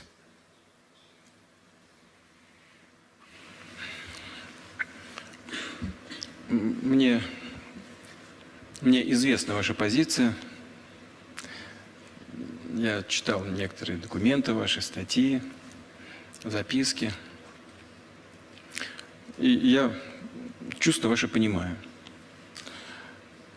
Напомню, что в российской военной доктрине существует две причины возможного применения со стороны России ядерного оружия. Первое – это применение в отношении нас, то есть это в ответ на встречном ударе, так называемом. Но на практике что это означает? Ракеты стартовали, наша система СПРН обнаружила, зафиксировала, дала знать о том, что целью является территория Российской Федерации. Все это происходит в секунды, чтобы все понимали. И уже понимая, зная информацию о том, что по России наносится удар, мы со своей стороны отвечаем на эту агрессию. И хочу заверить всех, что на сегодняшний день ответ является абсолютно неприемлемым для любого потенциального агрессора. Потому что с момента обнаружения старта ракет, откуда бы это ни исходило, из любой точки Мирового океана, либо с какой бы то ни было территории, в ответ на встречном ударе в воздухе появляется такое количество, столько сотен наших ракет, что шансов на выживание ни у одного противника не останется. Причем сразу на нескольких направлениях. А вторая причина применения этого оружия – это угроза существованию российского государства, если против России применяются даже обычные средства вооружения. Но под угрозу ставится само существование России как государства. Вот две возможных причины для применения оружия, о котором вы сказали. Нужно ли нам это менять? А зачем? Все можно поменять. Я просто вот не вижу необходимости в этом. Ну, нет такой ситуации, при которой, ну, допустим, сегодня что-то угрожало бы российской государственности и существованию российского государства. Нет. Значит, думаю, никакому человеку в здравом уме и ясной памяти не придет в голову применить ядерное оружие в отношении России. Ну, тем не менее,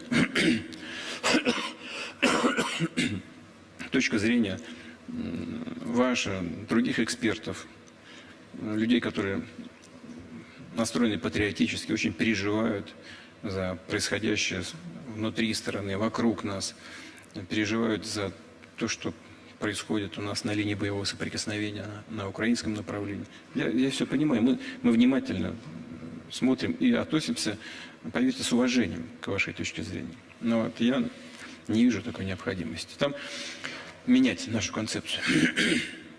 И потенциальный противник знает обо всем, знает о наших возможностях.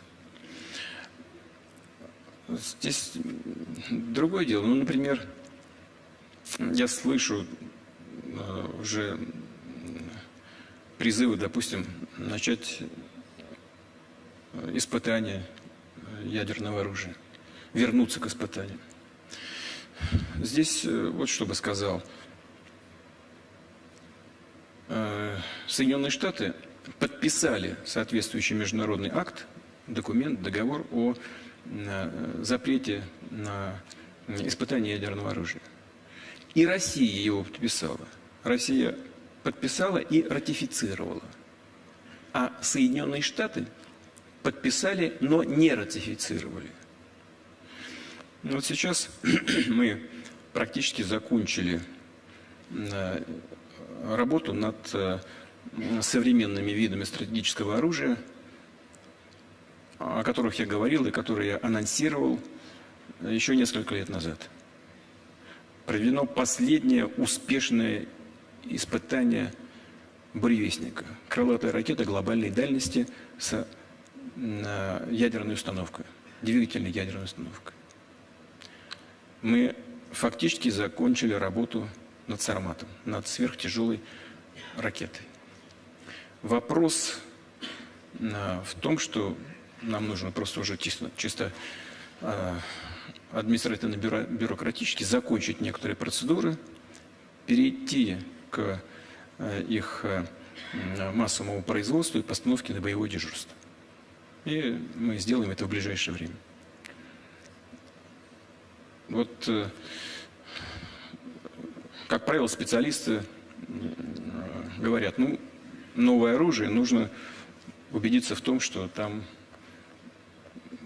боезаряд, специальный боезаряд будет работать без сбоев. Ну, и надо проводить испытания. Ну, я вот сейчас не готов сказать, нам нужно действительно, не нужно проводить испытания. Но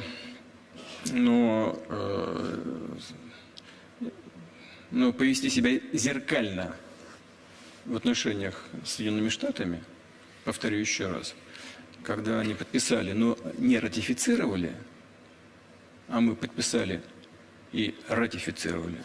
В принципе, зеркально повести себя с теми же Соединенными Штатами можно. Но это вопрос депутатов Государственной Думы. Теоретически можно отозвать эту ратификацию. Достаточно.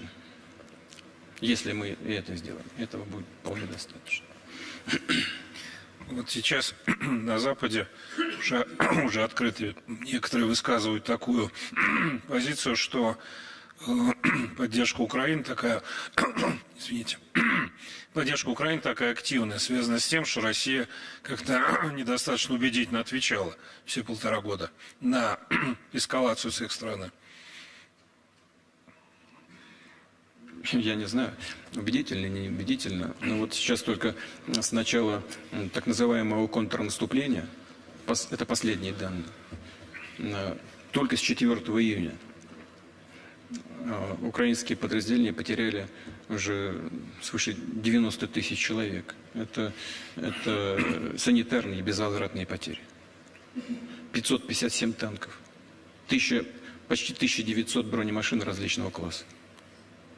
Убедительно, не убедительно. Вот. Поэтому У нас есть свое понимание, что и как двигается. Мы понимаем, где и что нам нужно сделать, где и что нам нужно добавить. Мы спокойно идем к достижению своих целей. И уверен, мы их добьемся, реализации этих задач, которые мы перед собой ставили. Спасибо. Так, Радик Адесай.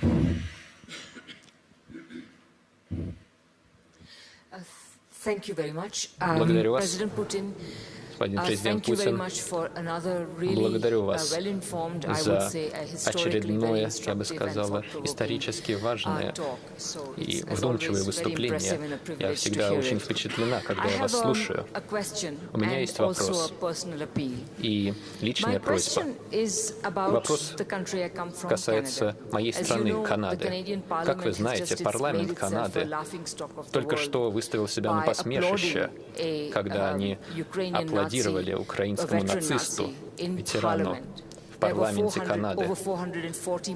Больше 440 человек аплодировали, и никто не задался вопросом, правильно ли это. Как вы знаете, премьер-министр Трюдо принес извинения, кажется, уже дважды. Спикер парламента ушел в отставку. И для меня это действительно показывает масштаб того, насколько далеко дошла западная позиция. Они настолько сосредоточены на своих невежественных понятиях, что они даже забыли, сколько Россия сделала для того, чтобы нанести поражение нацизму. Они не понимают, что если бы не вклад России, то Вторая мировая война завершилась бы по-другому, победы бы не было. Они забыли, сколько Россия сделала для победы. Потеряно 30 миллионов жизней, огромная цифра. Сложно даже представить себе этот масштаб. Могли бы вы это прокомментировать? Что вы об этом думаете? И моя личная просьба к вам.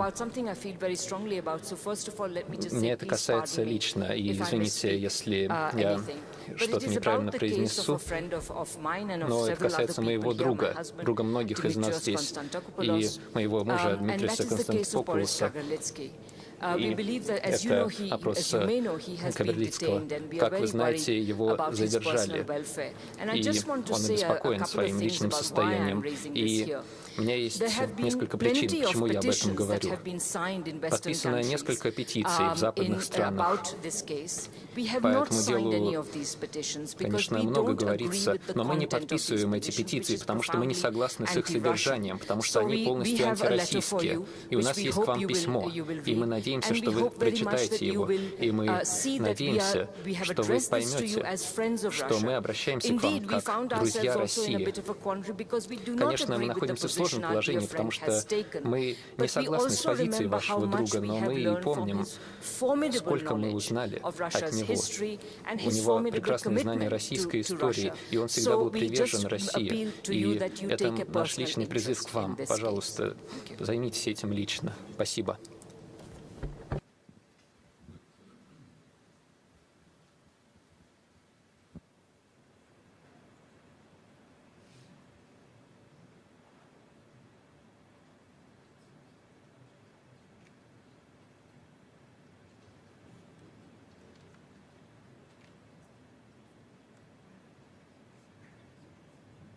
Вы знаете, я, честно говоря, в деталях не знаю, кто такой Кагарлицкий, как мне коллега подсказывает. Я, конечно, возьму эту бумагу вашу, посмотрю и отреагирую, обещаю. Ладно? Что касается вашего вопроса, то, Бог видит, мы с вами не договаривались, что этот вопрос будет, но я его ждал, честно вам скажу. И более того, взял информацию о том, что же на самом деле произошло. Для нас это не рядовое событие. Напомню, что эта дивизия, в которой служил тот нацист украинский, о котором вы упомянули, была создана гитлеровским командованием 28 апреля 1943 года. Нюрнбергский процесс не мы вчера или в условиях сегодняшнего дня, а Нюрнбергский трибунал объявил дивизию СС «Галичина», в которой служил этот украинский нацист, преступный и ответственный за геноцид евреев, поляков и другого мирного населения. Это решение Международного Нюрнбергского суда. Напомню, что такое решение принимали независимые прокуроры и судьи. Ну, в конечном итоге судьи, конечно, на основе тех данных, которые предоставили прокуроры различных стран. Эта организация объявлена преступной. Значит, напомню и слова. Я специально взял эту бумагу с информацией, чтобы она была конкретной и доказательной. Что сказал спикер канадского парламента? Сегодня в этом зале присутствует украинско-канадский ветеран Второй мировой войны, который сражался за независимость Украины против русских. Я горжусь тем, что могу сказать, что он герой Украины и герой Канады. И мы благодарны ему за службу. Во-первых, если спикер канадского парламента говорит о том, что во время Второй мировой войны этот канадско-украинский или украино-канадский нацист сражался против русских во время Второй мировой войны, он не может не понимать, что он сражался на стороне Гитлера, а не на стороне его собственной родины, Канады. Или был фашистским коллаборационистом. В любом случае сражался на стороне нацистских войск. Допустим, он этого не знает. Я ни в коем случае не хочу обидеть чувства канадского народа. Мы относимся к Канаде, несмотря ни на что, с уважением, особенно к людям. Но если он не знает, что во время войны против России сражался Гитлер и его приспешники, то он идиот.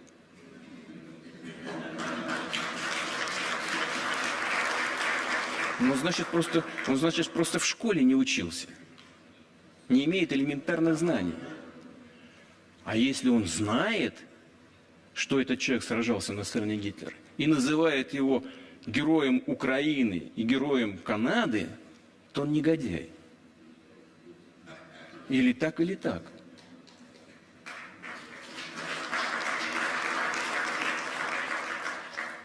Но вот с такими людьми нам приходится иметь дело.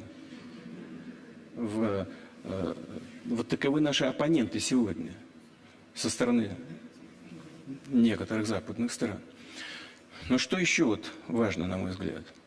Вот спикер парламента Канады говорит, он сражался с русскими. И сегодня продолжает поддерживать, там дальше цитата, сегодня продолжает поддерживать украинские войска, сражающиеся против русских. Он, по сути, поставил на одну доску гитлеровских коллаборационистов, войска СС и сегодняшние украинские боевые части, сражающиеся, как он сказал, против России. Он поставил их на одну доску. Это только подтверждает наш тезис о том, что одна из наших целей на Украине – это денацификация. Значит, она все-таки там есть и признается. Это нацификация Украины. И наша общая цель, считаю, общая – добиться денацификации. Ну и, наконец, конечно, абсолютно отвратительным выглядит то, что все аплодировали этому нацисту. И особенно президент Украины, в жилах которого течет еврейская кровь, еврей по национальности, стоит и аплодирует нацисту, не просто последующему нацистов, не просто идейному последователю, а именно человеку, который своими руками уничтожал еврейское население. Это Он лично уничтожал. Потому что немецкие фашисты создали эту дивизию СС «Галичина» прежде всего для уничтожения мирного населения. И в решении Нюрнбергского суда так и записано. На них возложена вина за геноцид. Евреев, поляков, 150 тысяч примерно поляков было уничтожено. Русских, конечно. Цыган вообще никто не считал. Их за людей даже не считали. Значит, 1,5 миллиона человек евреев уничтожено на Украине. Только вдумайтесь в эту цифру. А что, разве не было этого? А что, разве никто этого не знает? Да все знают. Все знают. Разве не было Холокоста? И когда президент Украины рукоплещет человеку, который лично своими руками уничтожал евреев на Украине, он что, хочет сказать этим, что Холокоста не было? Ну разве это не отвратительно? Все средства хороши.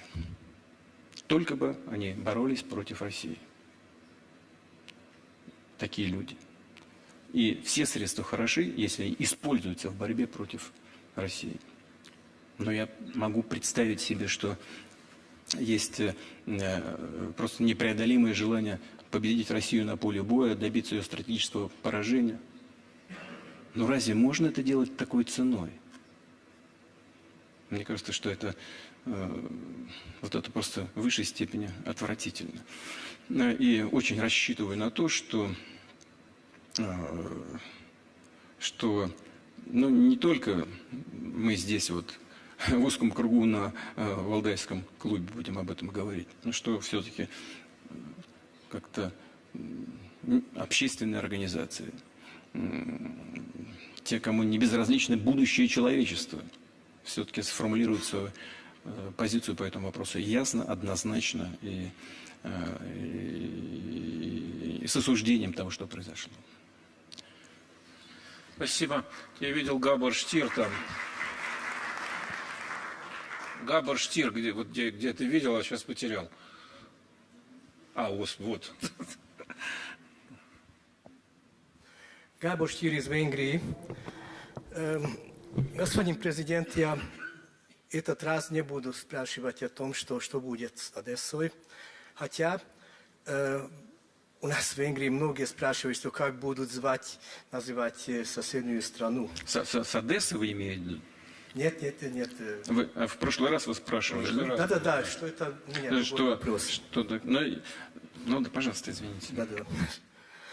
Значит, господин президент, мы знаем, что вы интересуетесь историей. Поэтому сейчас мне хотелось бы подойти к нынешней реальности именно с этой точки зрения. И если говорить об истории, то мы знаем, какое значение для развития России имел тот факт, что Петр Великий открыл окно в Европу, в европейскую часть российской идентичности. Конечно, сейчас Европа находится в упадке и делает все, чтобы Россия ее не взлюбила. Но мне, европейцу, серьезно это страшно слышать заявление о том, что некоторые европейские города надо подвергнуть атомной бомбардировке. Что сегодня иногда слушают. Что сегодня Европа означает России? Потому что это вопрос не о том, что у нас какие проблемы о России. Что сегодня означает для России Европа?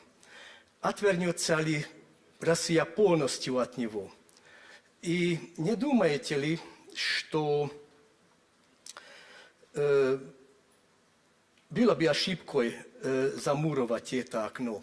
И если уже говорим об истории, тогда еще один вопрос, что если новые российские учебники истории вызвали в Венгрии серьезную дискуссию, точнее строки о 1956 году, описывающие произошедшее как своеобразную цветную революцию. Вы тоже думаете, что 1956 год не был настоящей революцией? И Согласны ли вы с другим спорным комментарием в книге о том, что вывод войск из Центральной Европы в 1990-91 годах был ошибкой? Я помню, знаю, что во Владивостоке вы говорили, что ввод танков ошибкой была. Это в 1968 году и 1956 году.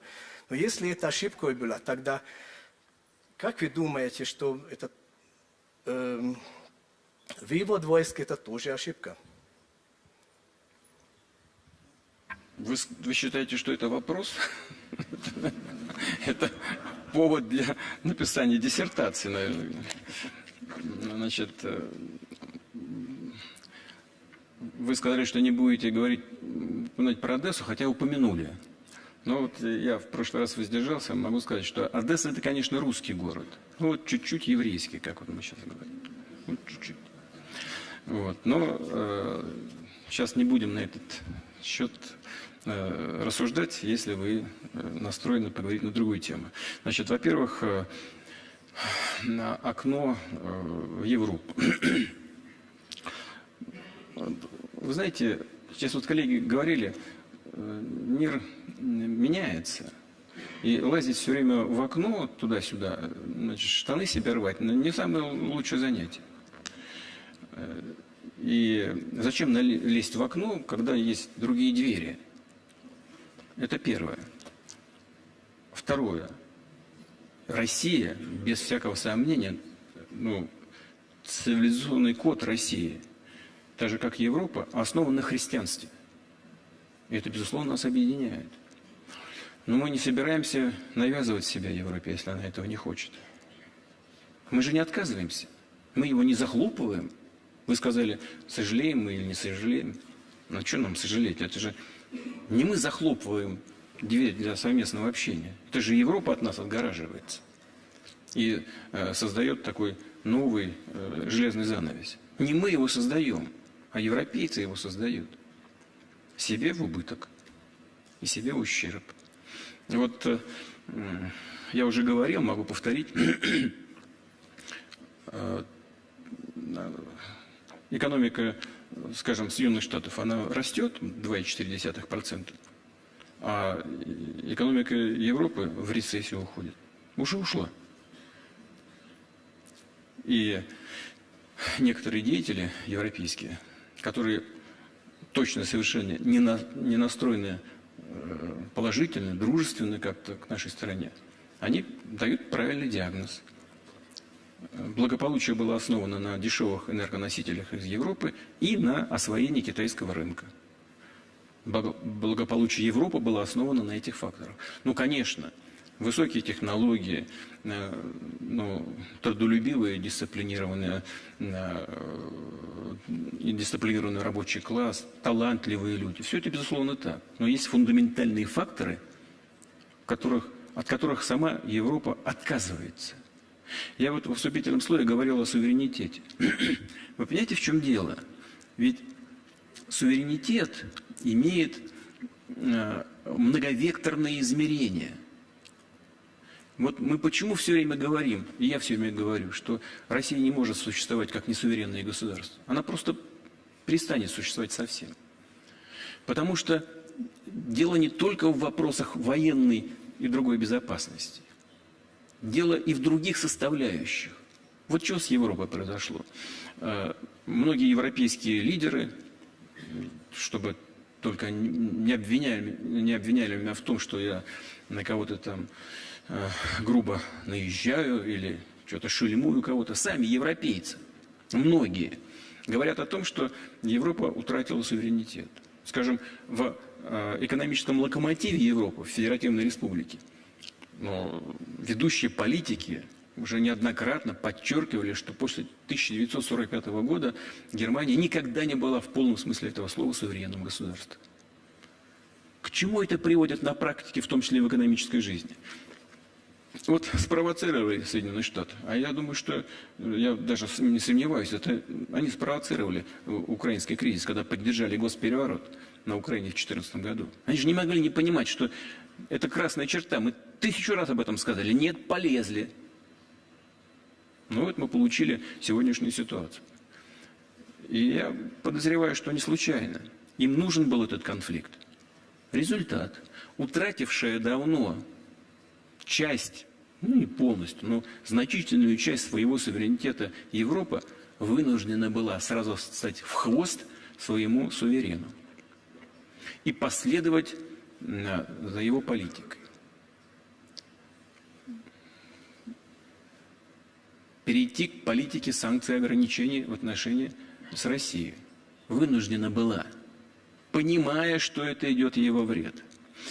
И теперь все энергоносители, значительная часть этих энергоносителей, покупает из Соединенных Штатов.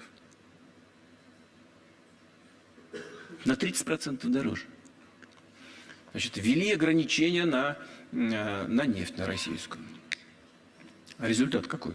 Это не так очевидно, как по газу, но результат тот же. Они количество поставщиков сократили, а мы в свою очередь начали покупать у сократившегося количества поставщиков нефти по более дорогим ценам. А мы продаем свою нефть в другие государства со скидкой. Вы понимаете, что получилось? Конкурентоспособность европейской экономики упала вниз, а конкурентоспособность их главного, на самом деле, с точки зрения экономической составляющей, конкурентов Соединенных Штатов резко возросла.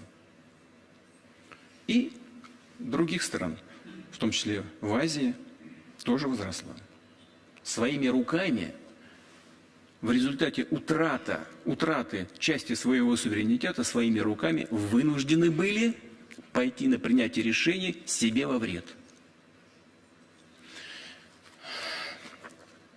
Ну зачем нам такой партнер? Конечно, он не бесполезный. Но хочу обратить внимание на то, что мы в значительной степени уходим с угасающего европейского рынка и увеличиваем свое присутствие на растущих рынках в других регионах мира, в том числе в Азии. В то же время, конечно, нас с Европой связывают многочисленные, вековые связи в области культуры, образования. Повторяю, все это основано на христианской культуре. Но и здесь европейцы нас не очень радуют. Они уничтожают свои корни, основанные на христианской культуре. Они их просто вырывают беспощадно. Поэтому мы не собираемся ничего закрывать, ни окон, ни дверей, но мы не собираемся ломиться туда, в Европу, если Европа этого не хочет. Хочет, пожалуйста, мы будем работать вместе, пожалуйста. Но мне кажется, можно говорить бесконечно, но основные моменты я, на мой взгляд, отметил. Теперь по поводу учебника и цветных революций 1956 года. Я не буду скрывать, я в этой части учебник не читал.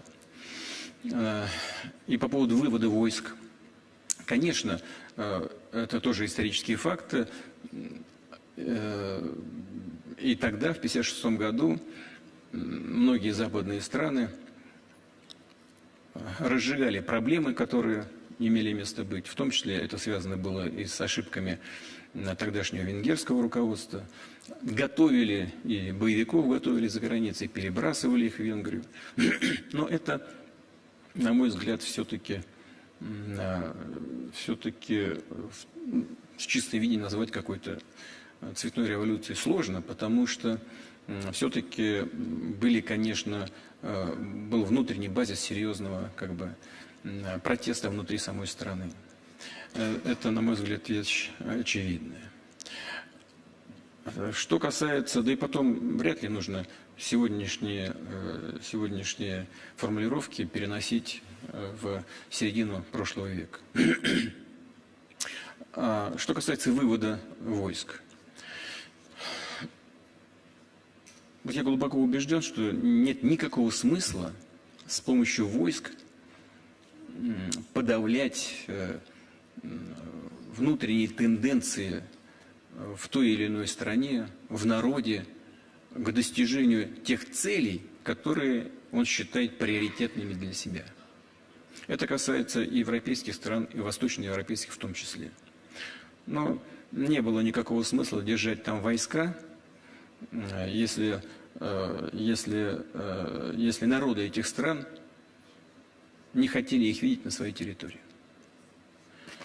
Но то, как это происходило, на каких условиях все это происходило, каким образом, вот это, конечно, вызывает много вопросов. Но наши войска уходили прямо в чистое поле. Многие ли знают об этом? Просто в чистое поле. С семьями. Это нормально?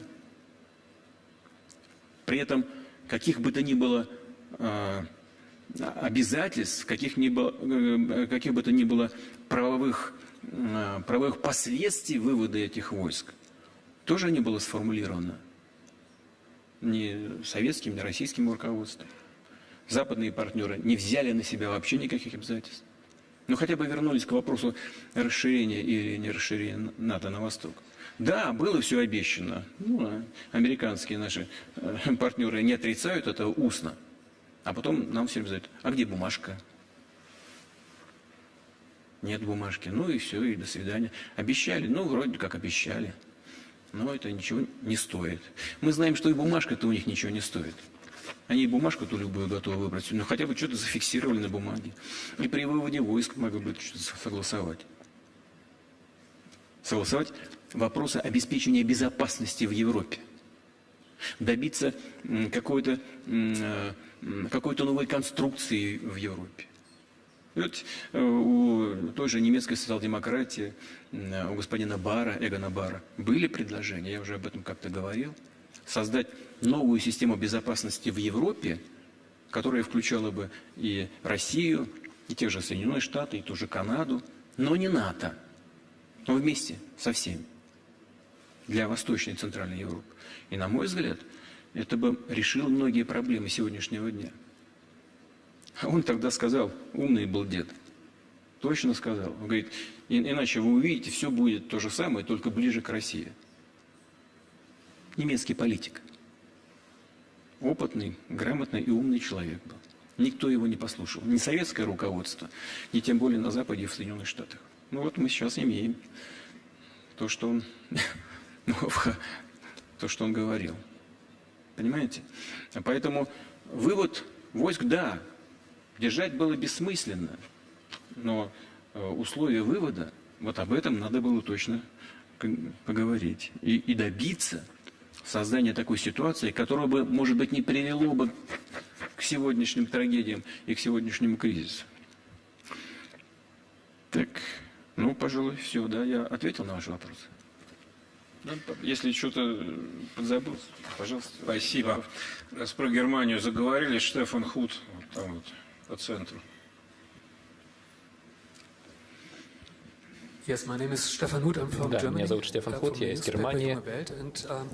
И я хотел бы поговорить о том, что вы только что упомянули. О специальной военной операции на Украине. Часто говорят, что это антифашистская операция, что нужно освободить народ Украины от нацистов, и нужно освободить страну и так далее. И на этом фоне не совсем понятно, как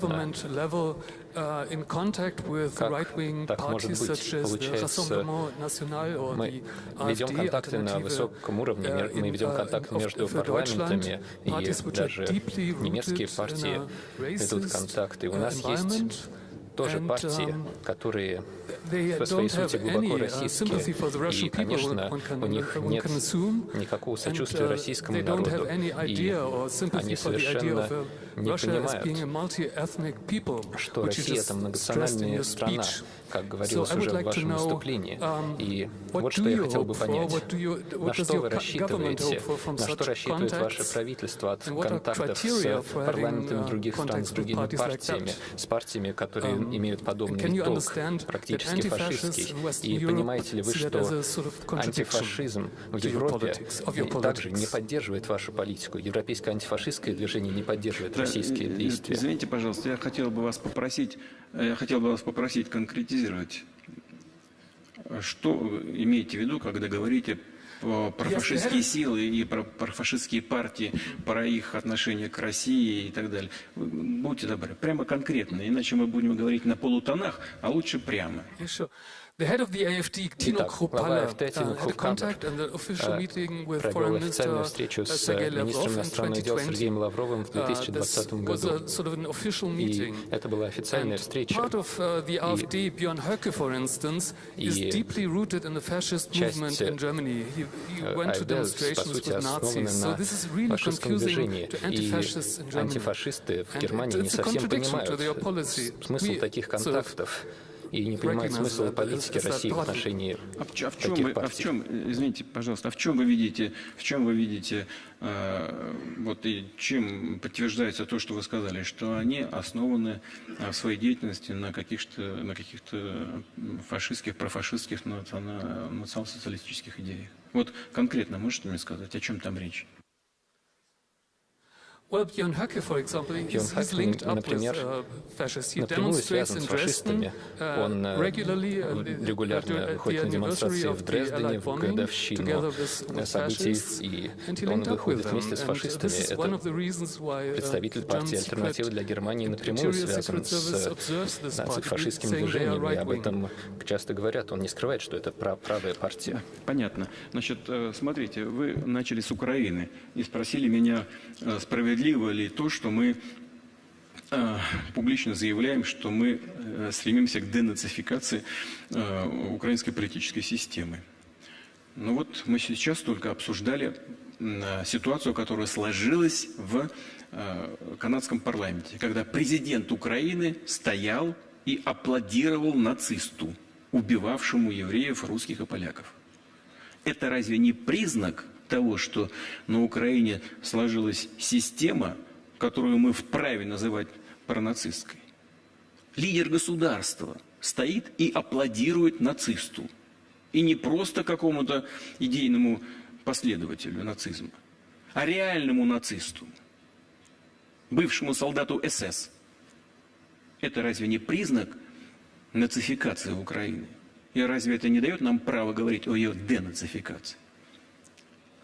Но вы можете ответить, да, это глава государства, но это же не вся страна. А я вам скажу, вы сказали о тех, кто выходит на митинги вместе с профашистскими элементами. А это разве вся партия, которая выходит на эти митинги? Наверное, нет. Вот все, что профашистское, пронацистское, нами, безусловно, осуждается. Все, что лишено вот этих, этих признаков, а наоборот направлено на установление каких-то контактов, нами поддерживается. Вот, насколько мне известно, совершено покушение на одного из лидеров «Альтернативы для Германии», Федеративной Республики. Вот только сейчас, в ходе предвыборной кампании. Вот это говорит о чем? О том, что представители этой партии пользуются нацистскими методами, либо эти нацистские методы используются против них. Ведь это вопрос, ждущий своего кропотливого исследователя, в том числе и в вашем лице, и в лице широкой общественности самой Федеративной Республики. Ну а что касается антифашистских сил, мы всегда были с ними вместе, знаем их позицию в отношении России, мы им благодарны за эту позицию и, безусловно, ее поддерживаем. Я думаю, что это все, что направлено на возрождение, на поддержание отношений между нами, должно быть поддержано, и это, безусловно, может быть светом в конце тоннеля наших сегодняшних отношений. Спасибо, Алексей Григорьевич. Вот Вот там, сзади. Спасибо за возможность задать вопрос. Он такой тоже имеет исследовательский характер. Мы работаем над вопросами последних событий в газовой сфере. Вот ровно год назад, ну, чуть больше, мы все были свидетелями невероятного акта, беспрецедентного акта международного терроризма против критической инфраструктуры трансграничной, европейской. Я имею в виду взрывы северных потоков. Вы много комментировали эту тему, в том числе эту демонстративную халатность европейских следователей и политических деятелей в оценке этой ситуации. Мы, можно сказать, видим блестящее отсутствие всякой четкой реакции, осуждения этого факта со стороны руководства, например, там, канцлера Шольца или президента Макрона, хотя компании этих стран, можно сказать, прямо пострадали от этих действий, так как являлись и являются акционерами, совладельцами этих активов и соинвесторами этих проектов. Вот. Но при этом в последнее время появились многочисленные сливы, которые прямо или косвенно пытаются возложить вину, и якобы следствие приходит к таким выводам, что за этими актами, деяниями стоят украинские товарищи. В этой связи у меня два вопроса к вам. Первый. Была ли какая-то реакция со стороны данных господ деятелей политических, ваших европейских визави, в каких-то прямых контактах, а не в официальных речах, которых не было, на мой взгляд, или там, что называется, по дипломатическим каналам? А второй вопрос, какие могут быть и будут последствия, если так называемое европейское следствие, следственные органы европейских стран все-таки возложат в том или ином виде вину за эти события, действия на украинскую сторону? Первое, на что хотел бы обратить внимание, это то, что задолго до этих взрывов президент Соединенных Штатов публично сказал, что Соединенные Штаты сделают все для того, чтобы поставки российских энергоносителей в Европу по этим трубопроводным системам были прекращены. Причем так многозначительно улыбнулся и сказал: сейчас не буду говорить, как это будет сделано, но мы сделаем это. Первое. Второе. Разрушение этих инфраструктурных объектов, безусловно, является актом международного терроризма. Третье. Нас не допускают к расследованию, несмотря на наши предложения и многократные призывы сделать это. Далее. Результатов расследований нет. И, судя по всему, не будет. И, наконец, в ответе на вопрос, а кто же виноват, всегда нужно ответить на вопрос, кто заинтересован в этом. Заинтересован, конечно, американский поставщик энергоносителей на европейский рынок. Американцы давно этого хотят, и они этого добились. А чьими руками это уже не имеет никакого значения. Но есть и другая составляющая всей этой проблемы. Конечно, если когда-нибудь будет выявлено, кто это сделал, надо привлекать к ответственности. Это акт международного терроризма. Но сохраняется одна ветка Северного потока-2. Она не повреждена. И по ней можно поставлять 27,5 миллиардов кубических метров газа в Европу. Это только решение правительства Федеративной Республики Германия. Больше ничего не надо. Вот сегодня решение, завтра вентиль мы поворачиваем, и все, и газ пошел. Но они же этого не делают. Потому что, как у нас говорят, Вашингтонский обком не разрешает в ущерб собственным своим интересам. Мы продолжаем поставлять газ в Европу через турецкие потоки. И, судя по всему, украинские тергруппы нацелены на то, чтобы и ему нанести ущерб. Там корабли наши охраняют эти трубопроводные системы, проложенные по дну Черного моря. Но их пытаются атаковать постоянно с помощью беспилотников, которые готовятся в том числе при непосредственном участии англоговорящих специалистов и советников. Мы это слышим в эфире. Вот там, где готовятся эти беспилотные полупогруженные катера, мы слышим английскую речь. Это для нас это очевидный факт. Кто там в конечном итоге это делает, ну делайте выводы сами. Но поставки продолжаются, в том числе и через территорию Украины. Мы же транзитируем через территорию Украины и платим деньги за этот транзит. Так, на минуточку. Вот мы я уже говорил об этом, мы слышим, что мы агрессоры, что мы такие рассякие, плохие. Но деньги, судя по всему, не пахнут. Деньги-то получают этот транзит. С удовольствием. Кассируют это все. И все. Вот. Поэтому мы ведем себя открыто, транспарентно. Мы готовы к сотрудничеству. Но не хотят, не надо. Будем увеличивать количество производимого и продаваемого сжиженного природного газа. Будем на другие рынки отправлять, будем строить новые трубопроводные системы туда, где наш продукт хотят видеть, где он является абсолютно конкурентоспособным и поднимает конкурентоспособность экономик тех стран, я уже об этом говорил, куда наши продукты поступают. Ну а что касается расследования, посмотрим. В конечном итоге шило в мешке, как у нас в народе говорят, не утаить. В конечном итоге все-таки будет ясно, кто это сделал. Вот вы сами упомянули по поводу транзита через Украину. Вот у нас часть общественности недоумевает, а мы зачем это делаем-то? И вот эти деньги, чтобы они мы им зачем платим? Мы деньги платим, потому что это транзитная страна. А поставляем транзитом через Украину только потому, что мы исполняем свои контрактные обязательства перед нашими контрагентами в Европе.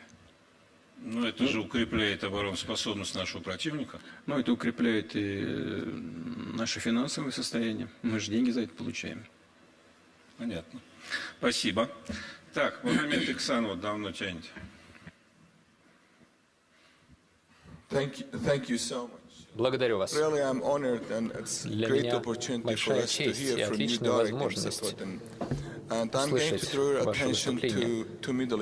Хотел бы переключиться на Ближний Восток, отойти от темы международной системы и Украины. Я из Ирака, и вскоре премьер-министр Ирака приедет с визитом в Москву. И я благодарен вам за то, что вы примете его лично. И сейчас есть многочисленные проблемы, связанные с нашей страной, и у нас работают Роснефть и Газпром.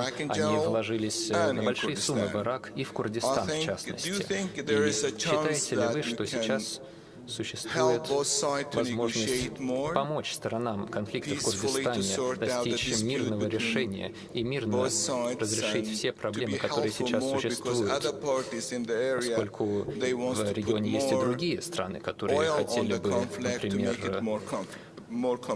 наоборот, хотели бы эскалации конфликта, хотели бы подлить масло в огонь. И сейчас также хотел бы сказать, что к концу 2023 года мы уже подошли. И не думаете ли вы, что пришло время лично помочь всем сторонам конфликта в Сирии, в том числе и говорить и с правительством, и с курдами, и с региональными силами, и всеми региональными сторонами, и, наконец-то, положить конец этому конфликту. Тысячи сирийцев покинули свои дома, они подвергаются унижениям, и на горизонте еще не видно мирного решения конфликта. И я думаю, что никто, кроме вас, сейчас не может этого сделать. Большая часть сторон конфликта уважают Россию, уважают президента Путина. У вас очень хорошие отношения с ними. И я думаю, уже пришло время не то что вмешаться, а выступить посредником между всеми сторонами в Сирии. Большое спасибо. Вы сейчас сказали, что у нас даже стороны конфликта в некоторых государствах Ближнего Востока, в том числе в Сирии, уважают, относятся к нам с уважением. Могу вам сказать, это потому, что мы сами с уважением относимся ко всем. И мы, что касается Сирии, являемся сторонниками мирного процесса, в том числе и под эгидой Организации Объединенных Наций. Но мы не можем подменить собой договаривающиеся стороны. Мы можем только создать условия и в известной степени, если это будет приемлемо для всех, выступить гарантами этих договоренностей. В том числе при участии наших непосредственных партнеров по этому процессу, имею в виду Иран и Турцию, в рамках Астанинского процесса. Мы это делали, все это имело положительные последствия, и сейчас все, что достигнуто, достигнуто, слава Богу, немало, имея в виду прежде всего прекращение огня, и созданы условия для мирного процесса. Это все было сделано нами и нашими партнерами при доброй воле руководства Сирии. Но, конечно, нужно еще немало сделать. Мне кажется, что вот вмешательство извне и попытка создать какие-то квазигосударственные объединения на территории Сирии, они ни к чему хорошему не приводят. И вытеснение арабских племен, которые традиционно проживали на определенных территориях с целью создания этих квазигосударственных образований, это тяжелая история, которая может привести к затягиванию конфликта. Но мы, тем не менее, готовы всячески способствовать увеличению уровня доверия, в том числе между центральными властями Сирии и курдами, проживающими на востоке страны. Это сложный процесс. И здесь, вот знаете, я стараюсь быть очень аккуратным, потому что каждое слово имеет значение. Это первое. Второе, что касается Ирака. У нас очень добрые отношения с Ираком. И мы приветствуем визит премьер-министра Ирака в Россию. И действительно, много вопросов, которые представляют взаимный интерес. И, конечно, прежде всего, они лежат в сфере энергетики. Но есть и еще один вопрос очень важный в экономической сфере. Это логистика. Я сейчас не буду вдаваться в детали, но мы знаем, что существует несколько вариантов развития логистических транспортных направлений по территории Ирака.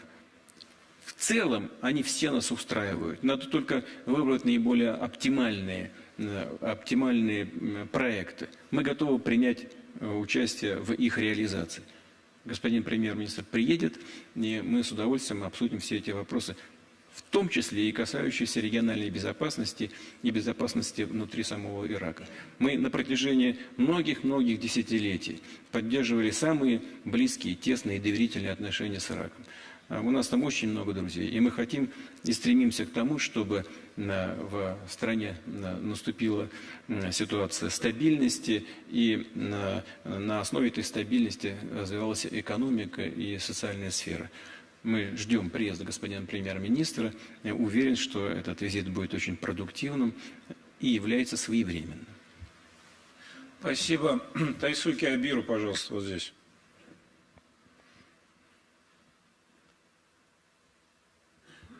Спасибо. Тайский Абир, фонд Peace Сакава, Япония.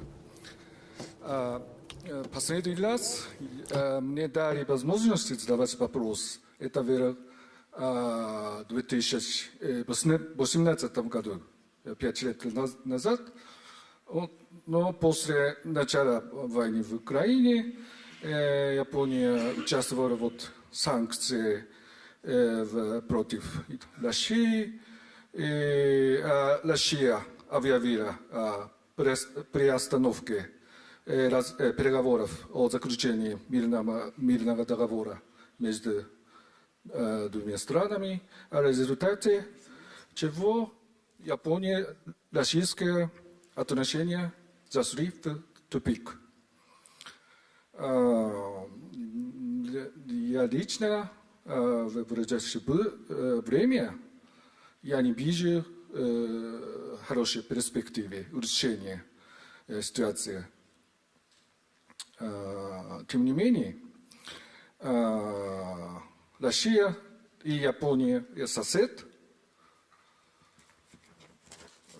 Я считаю, что необходимым всегда держать окно, диалог открытым. В этом смысле я считаю, что давно настало время возобновить диалога между нашими странами на уровне, по крайней мере, тракции, то есть на уровне экспертов. Ну, и я считаю, что Япония выступит, если Япония выступит с такой инициативой, господин президент, поддерживаете ли эту инициативу? Спасибо. Сегодня оконные проемы популярны, заметили? Я плотник 4-го разряда, знаю, как окна строить, не беспокойтесь. Расширять умеете? Расширим, если потребуется. Если это соответствует нашим национальным интересам, поработаем и над этим.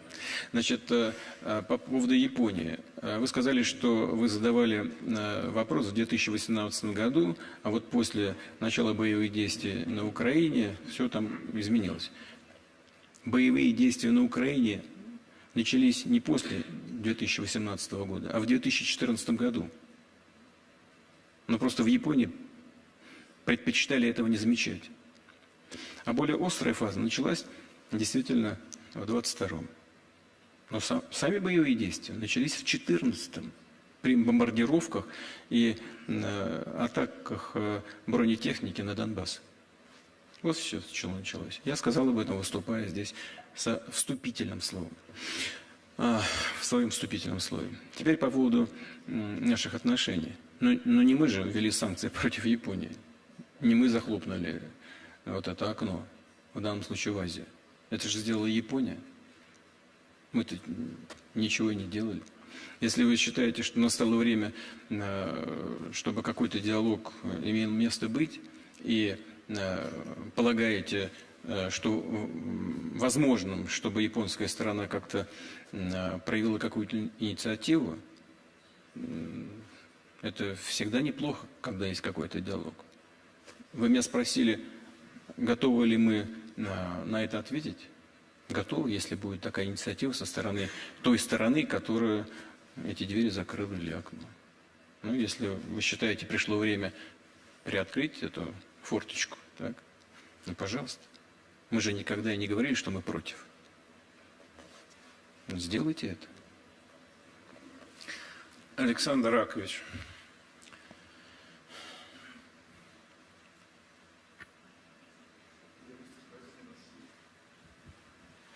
Ваше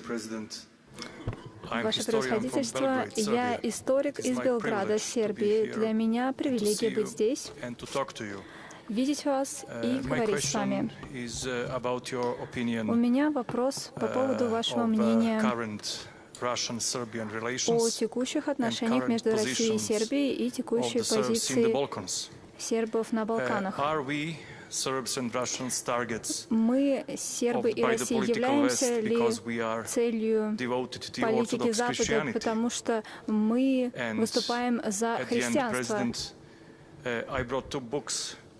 Господин президент, у меня с собой две книги, которые я привез из Белграда для вас. Пожалуйста, примите их в свою библиотеку. Я предоставлю протокольной вашей службе после нашей сессии эти книги. Спасибо большое. Я обязательно возьму книги. Благодарю вас. А что касается того, является ли Россия и Сербия целью для некоторых кругов на Западе, ну да, это факт. Ну а что же здесь? Здесь не нужно доказательств никаких особых. Это просто факт. Почему Сербия является такой целью? Я вам честно сказать, я не понимаю. Вот так же, как Россия в начале 90-х годов готова была как бы на все, чтобы выстроить после развала Советского Союза, полагая, что времена кардинальным образом поменялись, пойти фактически на любые жертвы для того, чтобы выстроить свои отношения с западными странами. Чего мы получили? Поддержку сепаратизма и терроризма на Кавказе. Прямую причем. И политическую, и информационную, и финансовую, и даже военную. Просто, знаете, я же в это время был сначала директором ФСБ, я с удивлением смотрел на то, что происходит. Думал, зачем? Мы же вроде как теперь все вместе. Зачем они это делают? Но они же это делали. Не стесняясь. Ответа нет. Да, честно говоря, даже до сих пор. Я полагаю, что это какое-то, просто отсутствие образования, что ли, непонимание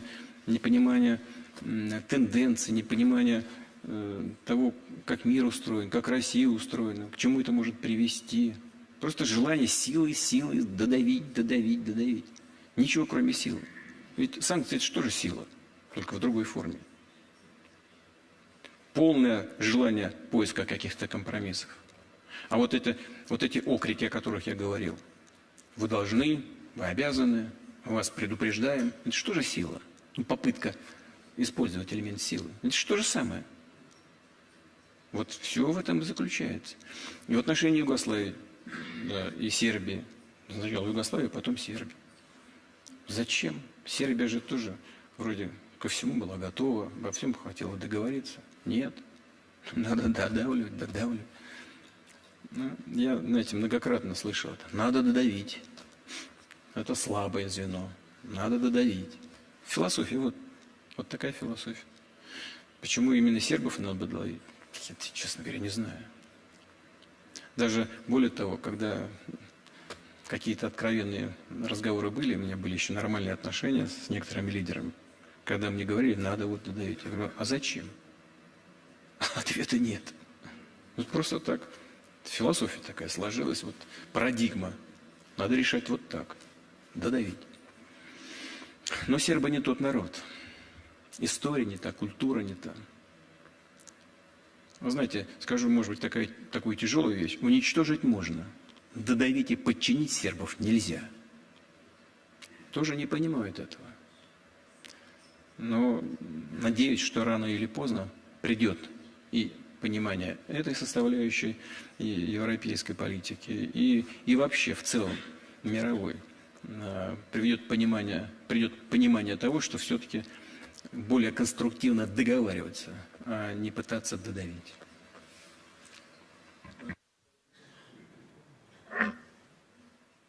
Здесь, да.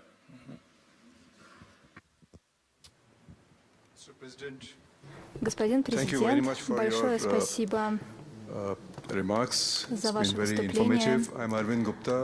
Они очень информативны. Я из Нью-Дели. Большое спасибо за позитивную оценку роли Индии. У меня вопрос по группе 20. Была выработана декларация группы 20. Мы очень признательны вам за работу. В группе 20 также есть некоторая отсылка. Один мир, одна семья, одно будущее, которое связано с цивилизационным подходом, как мне кажется, о котором вы говорили. Так же, как и российская цивилизация, вы продвигаете подход российской цивилизации, и также Индия себя описывает, себя называет цивилизационным государством, государством цивилизаций. Таким образом, нужно установить диалог между цивилизациями, а не идти по пути противостояния цивилизаций, которое это то, что было популярно когда-то на западном мире. Сейчас лидеры, такие как вы, премьер-министр Моди, выдвигают свои инициативы, они помогут создать диалог между цивилизациями, который может быть позитивным и поможет создать принципы международных отношений, о которых вы говорили. Вопрос следующий. Что вы думаете о декларации Группы 20 и какой ваш взгляд о будущем Группы 20? Спасибо. Прежде всего хочу подтвердить то, что вы сказали в отношении индийской цивилизации, российской цивилизации. Именно об этом я и говорил в своем вступительном слове. Индия, безусловно, древнейшая мировая цивилизация. Мощная, огромная и с огромным потенциалом. Россия тоже отдельная цивилизация. Смотрите, у нас свыше 190 народов, национальностей, этносов в России проживает. Более 270 языков и наречий. Ну, конечно, разве это не цивилизация? И Индия многоконфессиональная, многонациональная страна, огромная просто. И нам между всеми цивилизациями, это не единственные мировые цивилизации, надо наладить диалог, баланс интересов и механизмы соблюдения этого баланса. Что касается работы «двадцатки», то, безусловно, это успех индийского руководства и лично премьер-министра господина Моди. Это успех, и индийское руководство смогло найти и добиться этого баланса, в том числе в декларации. Замкнутые какие-то объединения, они не имеют большой перспективы. И баланс-то меняется. Но в чем, мне кажется, успех двадцатки в Индии? В том, что все-таки премьер-министру удалось деполитизировать решения, которые принимались на двадцатке. И это единственный правильный подход, потому что двадцатка и создавалась когда-то как площадка для обсуждения экономических, а не политических вопросов. И политизация двадцатки – просто верный путь к ее самоликвидации. А индийскому руководству удалось этого избежать. И это, безусловно, успех. Ну а что касается того, что замкнутые какие-то объединения, они ущербны, то этот тезис, мне кажется, трудно опровергнуть, потому что соотношение сил меняется. Вот смотрите, совсем еще недавно все там с содроганием смотрели, а что же будет по результатам встречи «семерки». Собираются как бы крупнейшие экономики мира. Что они там сейчас решают, какие последствия будут для мировой экономики. Ну вот БРИКС даже до расширения, уже составлял, экономика стран БРИКС составляла более 51% мирового ВВП. Соответственно, экономика «семерки» была меньше 51%. А сейчас, после принятия дополнительных членов организации БРИКС, объем экономики стран-членов БРИКС стал еще больше, чем членов «семерки». Поэтому очень важно реальное соотношение сил и потенциалов. В этом смысле открытые площадки всегда лучше, всегда перспективнее, всегда более ценны, потому что они создают условия для поиска компромиссов и взаимоприемлемых решений. Но если говорить о результатах БРИКС, о результатах работы двадцатки, еще раз хочу повторить, и на этом хотел бы ответ на ваш вопрос закончить, это безусловный успех премьер-министра Моди. Владимир Владимирович, а вы вот на БРИКС не ездили, на двадцатку тоже не ездили. Вы не чувствуете себя немножко лишенцем, что вот нет возможности везде поехать, куда хочется? лишенцами называли тех, кто был лишен в первые годы советской власти каких-то социальных выплат. Так? Нам социальные выплаты не нужны. Мы самодостаточное государство и идем по этому пути. Там еще гражданских прав лишали некоторых. Ну да, лишали. Значит, а мы отстаиваем свои права и уверен, мы их обеспечим. Это первое. Второе. Ну, зачем мне создавать какие-то проблемы для наших друзей при проведении этих мероприятий? И мы с вами взрослые люди, понимаем, да, я приехал, там начнутся политические выпады, значит, шоу политические, так, все это будет направлено на то, чтобы сорвать мероприятия. А зачем? Мы, во-первых, заинтересованы в том, чтобы БРИКС прошел нормально, слаженно и с результатами. 20-ка прошла на нужном уровне. Все это так и состоялось, и нас это вполне устраивает. Ну и, наконец, третье, все-таки и дома дел достаточно. То есть вы на президента ЮАР не обиделись? Ну что вы, это наш друг. А он на вас? Ну это за что? Нет, мы с ним договорились же. Он дважды приезжал в Россию, мы с ним встречались, долго беседовали. Никаких проблем нет. И я считаю, что он БРИКС провел блестяще. Честно говоря, даже не ожидал от него такого дипломатического искусства. Потому что если вы следили за тем, как шла дискуссия, ведь было не просто решить вопрос по расширению БРИКС, а он это сделал. Он так вежливо, тактично, многократно возвращался к одной и той же теме, и раз, и два, и три. И, наконец, консенсусу удалось достичь. Это результат положительный, мы его приветствуем. В следующем году вы будете на его месте? Вы уже знаете, кого принимать будем? Ну, в следующий год, да, мы председательствуем в БРИКСе, и, конечно, мы будем стремиться к тому, чтобы принять эстафетную палочку от Южной Африки. Мы впервые будем проводить саммит с участием новых членов организации. Ну, 200 мероприятий мы запланировали в рамках БРИКС. Это за год будет, уверен, проведена очень большая позитивная работа по укреплению организации, которая становится все более и более авторитетной, мощной. И это, безусловно, пойдет на пользу и членам организации, да, и всему международному сообществу. Она и зарождалась-то в России, БРИКС. Я напомню, как это было. Сначала мы предложили собраться втроем, Россия, Индия и Китай, и договорились о том, что будем собираться на регулярной основе. Так возник РИК, Россия, Индия, Китай.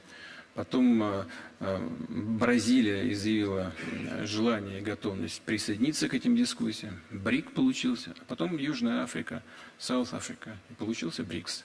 Вот. А сейчас мы подошли к расширению и расширили количество членов организации. На мой взгляд, это очень важно. Это свидетельствует о росте авторитета и желании, вот что самое главное, желание присоединиться к такому формату, который никого ни к чему не обязывает, никому ничего не навязывает, а просто создает условия для поиска компромиссов и решения тех вопросов, в решении которых заинтересованы все страны-участницы. Мы этому рады, считаем, что это позитивный процесс. Алжир возьмем? Алжир наш друг, безусловно, традиционный друг в арабском мире, на севере Африки. Мы считаем, что это пошло бы на пользу организации, но мы, безусловно, должны проработать эти вопросы со всеми нашими друзьями в рамках БРИКС, в контакте с самим алжирским руководством, сделать это спокойно, не создавая для организации проблем, а создавая только дополнительные пути для общего развития. Спасибо. Даян же и Телек вот здесь.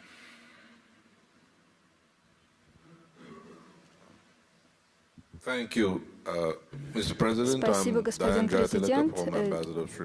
Я представляю Шри-Ланку. Я был послом в Российской Федерации. Западный блок решил оснастить Украину дальнобойными ракетами, которые могут достигнуть территории Российской Федерации. А также они хотели предоставить F-16. Очевидно, что вы сейчас столкнулись с войной, с империализмом, прокси-войной, и, как вы уже сказали, здесь есть и нацистские элементы. С исторической точки зрения, господин президент, с империализмом боролись на поле боя. Это и китайские коммунисты, коммунисты в Северной Корее и Вьетнаме. Они одержали победу над Соединенными Штатами. Что касается империализма, его критиковал больше всего Ленин. Вопрос в следующем. Перед лицом этого вызова, этой угрозы, со стороны этих сил, возможно, пришло время провести переоценку 1917 года, потому что китайцы, вьетнамцы и северокорейцы были детьми этого года. Не считаете ли вы, что пришло время пересмотреть события этих лет, а также отношения США со своими союзниками и Францией, и также с Китаем во время китайской революции? Вот мой вопрос. Прошу прощения, уточните, пожалуйста. Возьмите микрофон, пожалуйста. Пересмотреть что? И кому, что надо пересмотреть? У вас такой сложный вопрос, начиная с 1917 года. Если я, может быть, правильно понял, коллега спрашивает, не пора ли пересмотреть в сторону более позитивную отношение к революции, коммунистам и вот тому периоду нашей истории? Пересмотреть именно отношение к периоду нашей истории 1917 года? Ну, 17-го и далее. Я, извините, что я трактую, но я понял, да. Но зачем трактовать, когда есть автор этого вопроса? Позвольте разъяснить кратко, о чем я говорю. Поскольку мы подвергаемся нападкам империализма и элементов фашизма, и поскольку в истории уже были случаи успешной победы в Китае, в Корее, во Вьетнаме, победы над империализмом, и тексты про империализм писал Ленин, возможно, уже пришло время меньше критиковать события 1917 года и восстановить исторический статус тех событий, как и французской революции, американской и китайской революции. Меньше критиковать события тех лет, в том числе и в самой России, я так понимаю. Да, вы правы в том смысле, что нужно меньше заниматься критиканством, а больше заниматься таким глубоким, в данном случае даже научным анализом реалий, которые происходили в то время, которые происходят сейчас. Да, вы правы. Единственное, что это нужно давать такие глубокие оценки, в том числе оценки, связанные с идеологизацией. Это вот сейчас я буду говорить собственное мнение.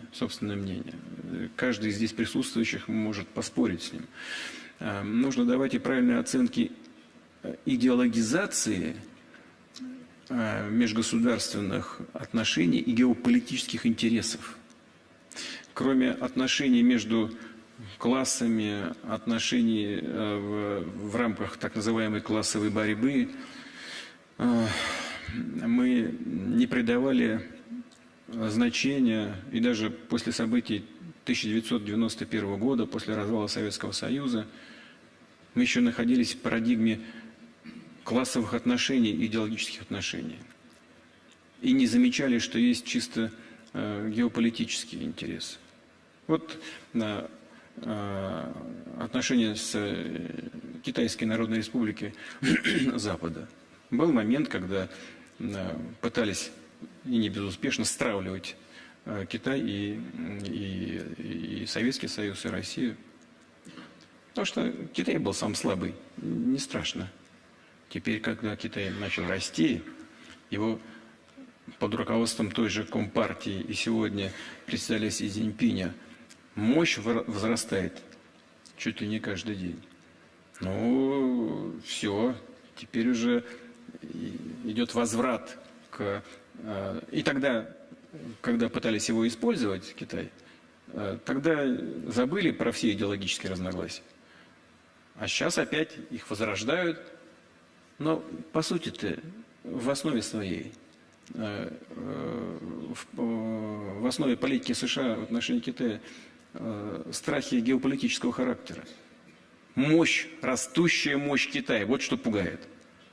А не то, что там какие-то права человека нарушаются или права национальных меньшинств. Разве это кого-то беспокоит реально? Нет, это только инструмент борьбы с Китаем. Вот и все. То же самое в отношении России. А в целом, глобально, ну да, нужно давать такие общие, более глубокие оценки. И во всяком случае, я с вами соглашусь в том, что огульно там все выбрасывать на свалку истории, все, что происходило под руководством коммунистических партий того времени, о котором вы сказали, конечно, огульно все это мазать одной краской, это нецелесообразно и даже вредно. Вот в этом смысле я с вами согласен. Ну, раз про Китай заговорили, господин Люган, вот здесь. Угу.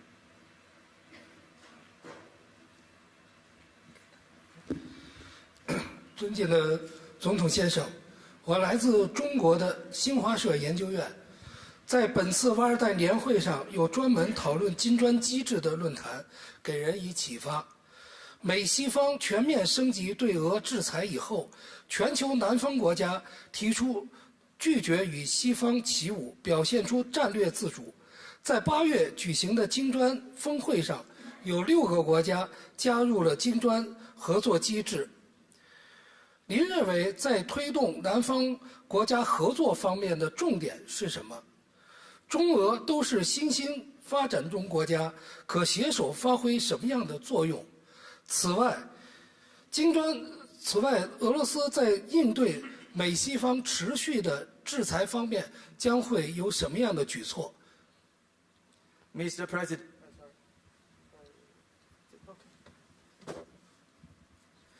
President, I'm with Tsinghua Institute from China. During this year's Valdai meetings, there are forums focusing on BRICS mechanism, which are very inspirational. We also observed that after the United States and some Western countries escalated sanctions against Russia, Global South did not follow suit and showed strategic independence. In the BRICS summit this August, 6 countries became new members of BRICS, which means Global South stands at a new historic point of cooperation.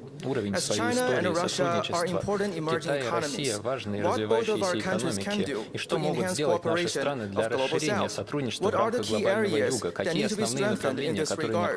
And facing escalating sanctions imposed by the United States and some Western countries, what more needs to be done by Russia to tackle this challenge? Thank you very much. Уже сегодня сотрудничество России и Китайской Народной Республики, безусловно, является очень важным, стабилизирующим международную жизнь фактором. Это первое. Второе. Для того, чтобы это влияние росло, прежде всего нужно обратить внимание на сохранение темпов нашего экономического роста. Вот я уже сказал, в этом году в России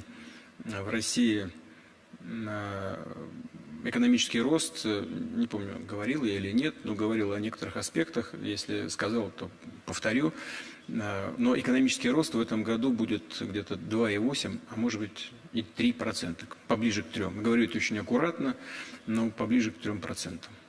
И для нашей экономики, для той структуры, которую имеет Россия экономической, это хороший результат. Мы полностью преодолели спад прошлого года и набираем темп. В Китае рост, насколько мне известно, составит уже 6,4%.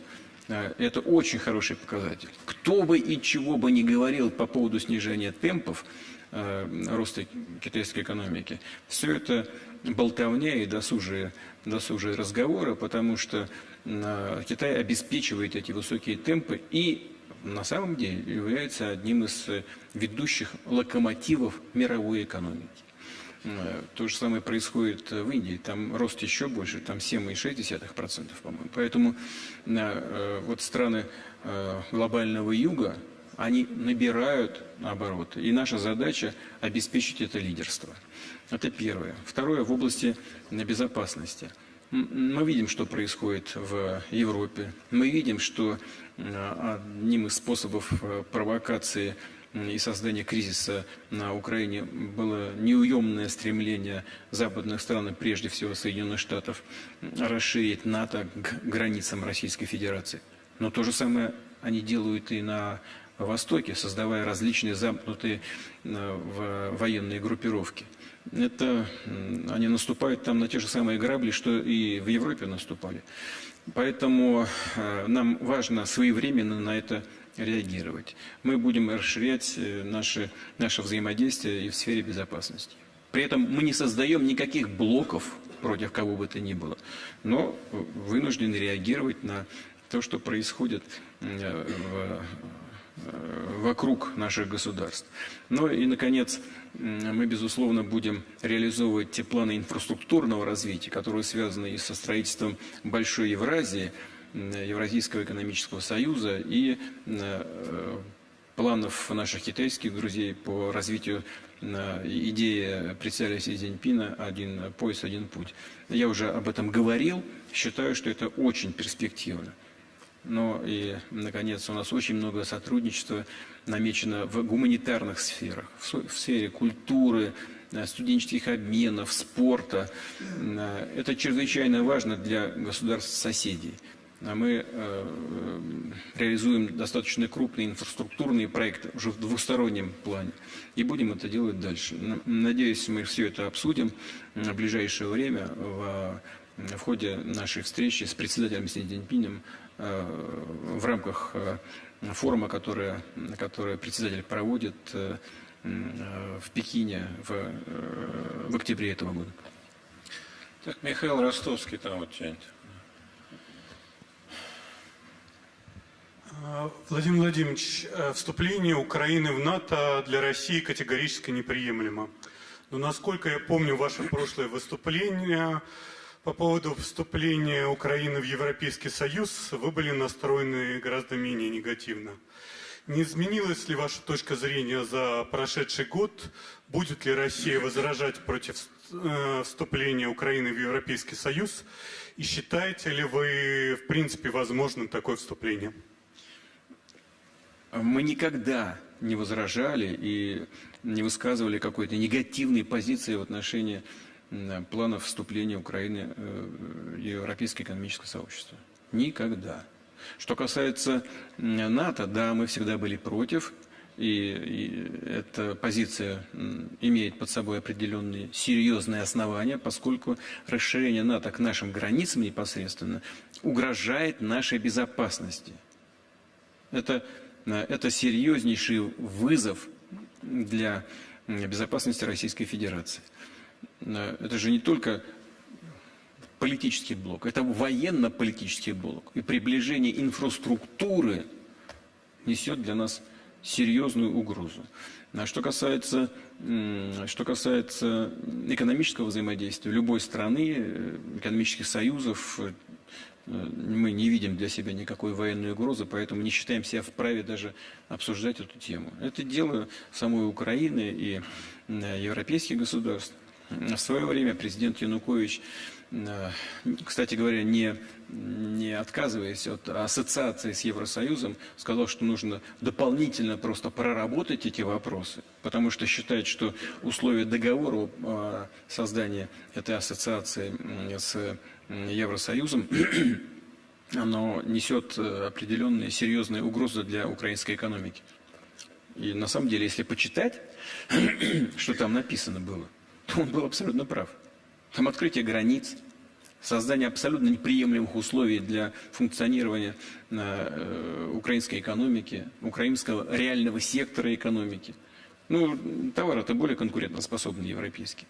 Раскрытие украинского рынка для этих товаров было чрезвычайно губительно для реального сектора экономики самой Украины. Втягивание в энергетические структуры Евросоюза тоже лишало Украину определенных преимуществ. Поэтому, если проанализировать только, просто проанализировать объективно, ну, прав был Янукович. Этим воспользовались как поводом для госпереворота. Ну, чушь какая-то, просто, я не знаю, просто повод. Просто, не знаю, преступление настоящее. Вот. А сегодня это же уже не актуально, потому что, так, по большому счету, украинская экономика без внешней подпитки существовать тоже не может. Сегодня уже все по-другому. Сегодня, смотрите, там все сбалансировано в целом, внешне. И бюджет сбалансирован на Украине, макроэкономические показатели более-менее выровнены. Но за счет чего? За счет ежемесячных многомиллиардных вливаний. Где-то 4-5 миллиардов ежемесячно по разным каналам, это кредиты, всякие там гранты и так далее, поступают на Украину. Стоит только это прекратить. Все, через неделю все ляжет. Все. То же самое касается системы обороны. Ну, представьте себе, поставки прекратятся завтра. Жить останется неделю только. Когда закончатся боеприпасы. Да они и на Западе кончаются. Я же уже говорил, США производят 14 тысяч снарядов 155-го калибра, а украинские войска в день тратят до 5 тысяч. А там в месяц производят 14. Ну, понимаете, о чем речь? Да, пытаются увеличить производство. Там до 75 к концу следующего года. Но это еще надо дожить до конца следующего года. И в Европе примерно такая же ситуация. Они же сами говорят. Они сказали, что мы все поставили. Всю бронетехнику, боеприпасы. Мы все сделали для Украины. Они же сами сказали, это же не я придумал. Публично заявили. Мы все для этого сделали. Теперь дело за Украиной. Пусть они контрнаступают. А потом в кулуарах добавляют любой ценой. Поверьте мне, я знаю, о чем говорю. Вот они и делают это, пытаются делать любой ценой. Вот. Но стоит... Вот это вопрос демилитаризации Украины. Она пытается сейчас что-то еще производить, но уже мало чего получается. Даже эти беспилотные аппараты, и летательные, и, которые по морю передвигаются, все происходит с помощью западных советников и посредников. Вот. Евросоюз готов такую экономику принять в свой состав, флаг в руки и вперед. Но для того, чтобы поддержать жизнеспособность населения, которое уже сократилось с 31 или с начала постсоветского периода с 41 миллиона до 19,5, а может быть и того уже нет, но все равно 19 миллионов надо прокормить. Это непростое дело. Европейские страны готовы взять такую экономику к себе? Ну, пускай берут. Мы никогда не были против. И до обострения этого кризиса, и сейчас не против. Но я уже говорил, что происходит внутри самой европейской экономики. Ну, это было бы очень благородно с их стороны взять еще и экономику Украины в сегодняшнем ее состоянии. Там же существуют определенные фонды, определенные процедуры выравнивания уровня экономического развития. Ну, я не знаю, да, сколько. Вот сейчас коллега из Венгрии выступал, сколько там сейчас Венгрия получает из этих фондов. Ну, ничего не получит, конечно, потому что все уйдет в Украину, да и не хватит ничего. Но никто ничего не будет получать. Никто. Значит, если уровень благосостояния понизился на 1,5% за последние пару лет, то он упадет вообще не только до нуля, а в минус уйдет. Тем не менее, Я не хочу иронизировать, не хочу ничего нагнетать. Просто это реалии такие. Но если это состоится, мы не считаем себя вправе как-то противодействовать этому и даже негативно высказываться на этот счет. Владимир Владимирович, а разве есть вообще грань еще осталась между НАТО и ЕС? Это в одни и те же страны же. Ну, я считаю, что все-таки ЕС – это не военный блок. Да и зачем им это все переносить все на площадку ЕС, если есть НАТО, как вы сказали, это одни и те же страны. Они в рамках этой организации принимают соответствующие решения. НАТО, на самом деле, это прежде всего инструмент внешней политики США. Вот они спровоцировали конфликт до острой фазы на Украине, объединили вокруг себя своих союзников и сателлитов, на самом деле, потребовали от них принять меры в борьбе с Россией. Те пошли на принятие этих мер. И сразу Соединенные Штаты воспользовались этой ситуацией в экономической сфере.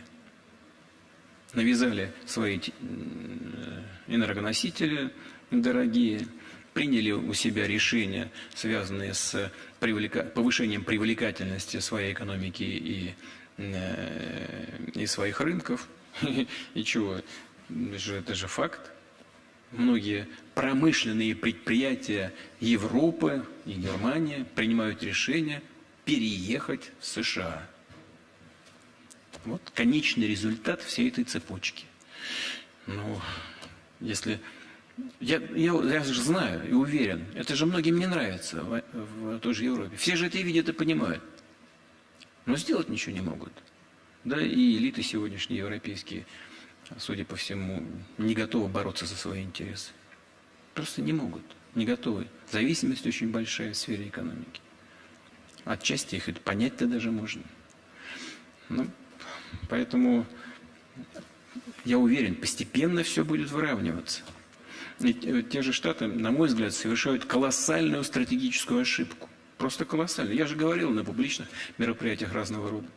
Вот они давят своих союзников. А потом возникают вот такие вопросы, как от коллеги из Германии. А вот АфД поднимает горло. Альтернатива для Германии. Так, конечно, и будут поднимать. Потому что никто из правящего класса не борется за интересы Германии. Вот почему это происходит. Вам что, это непонятно, что ли? Это же очевидная вещь. Так что, ну, посмотрим, как эта ситуация будет развиваться. Украинцы хотят вступить в ЕС, пусть вступают. Европейцы готовы их принять, пусть принимают. Тут позавчера был как раз День германского единства.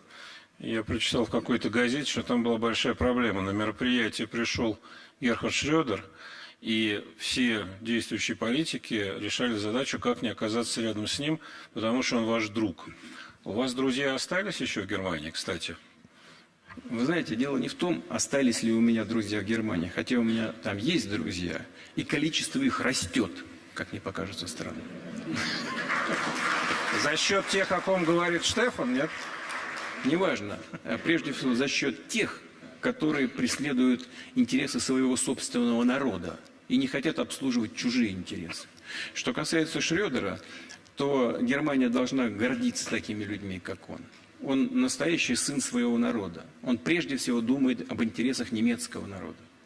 Я вас уверяю, при каждом решении всегда он прежде всего во главу угла при обсуждении любого вопроса, который мы с ним обсуждали, ставил вопросы интереса немецкой экономики и немецкого государства. А сегодня что происходит? Вот это мы с ним строили Северный поток-1 и практически Северный поток-2 начали. С ним это начали делать. Вот взорвали эти инфраструктурные системы. И где теперь экономика Германии? Где она? Так что вот те, кто от него стараются отсесть подальше, подумали бы на тему о том, что он сделал для интересов своего народа, и что они делают сегодня. И каков результат? Так. Рахим, да, Шакбаев. Добрый вечер. Здесь на клубе «Валдай». Извините, меня что удивляет? Честно вам скажу, меня удивляет, что такие люди, такие политики в Европе вообще еще есть, что они вообще сохранились. Вот это удивляет. Это вот я вам искренне говорю. Потому что генерация людей, которые в состоянии защищать национальные интересы, по-моему, просто самоликвидировалась, куда-то растворилась. Добрый вечер. Здесь на клубе «Валдай» было очень много дискуссий, которые констатировали несовершенство и несправедливость устройства мировой валютно-экономической системы, мировых финансов, мировой экономики. И большие надежды многие эксперты возлагали на БРИКС+. Не могли бы вы поделиться вот вашим видением желаемого, а самое главное, возможного устройства мировой валютно-экономической системы и какие дискуссии идут у вас внутри БРИКС и по поводу единой валюты? Спасибо. Что касается мировой финансовой системы, то она, конечно, не является идеальной, сбалансированной и отвечающей интересам подавляющего большинства участников международного общения. Но вот смотрите, я уже говорил об этом, повторю еще раз. На саммите Россия-Африка коллеги сказали о том, что наши африканские друзья упомянули о том, что кредитное бремя африканских государств, там свыше $1 триллиона, такое, что выплатить эти долги не представляется никакой возможности. Это просто не будет сделано никогда. Ну что же это за система международных финансовых отношений, которая породила такое состояние? Это же контрибуция какая-то. Это же не кредиты. Это уже выходит за рамки нормальных экономическо-финансовых отношений. А современная финансовая система, она породила такое состояние, довела до этого состояния. Поэтому я тогда в шутку сказал, что долги платят только трусы. И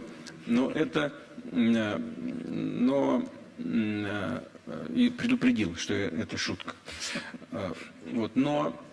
Но ведь это ненормально, когда такая ситуация создается. И, безусловно, нужно что-то менять. Эта Бреттон-Вудская система, она когда-то была создана на основе доллара и так далее. Но все это постепенно рушится. Рушится, ведь валюта – это производная от мощи экономики страны, которая имитирует эту валюту. Доля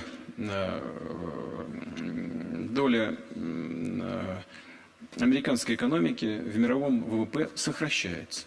Это тоже очевидная вещь, это статистические данные.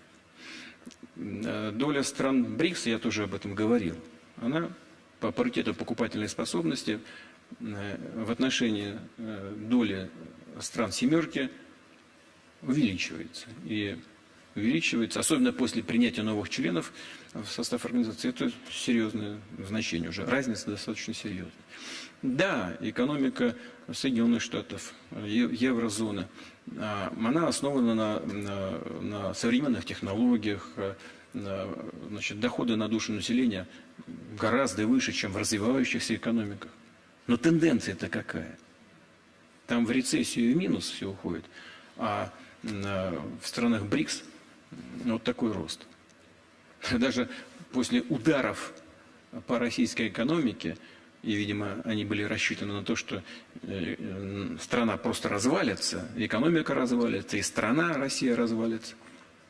Мы не только преодолели все трудности прошлого года, но и в плюс ушли. Под 3% рост экономики. Значит, безработица 3%. Долги сокращаются.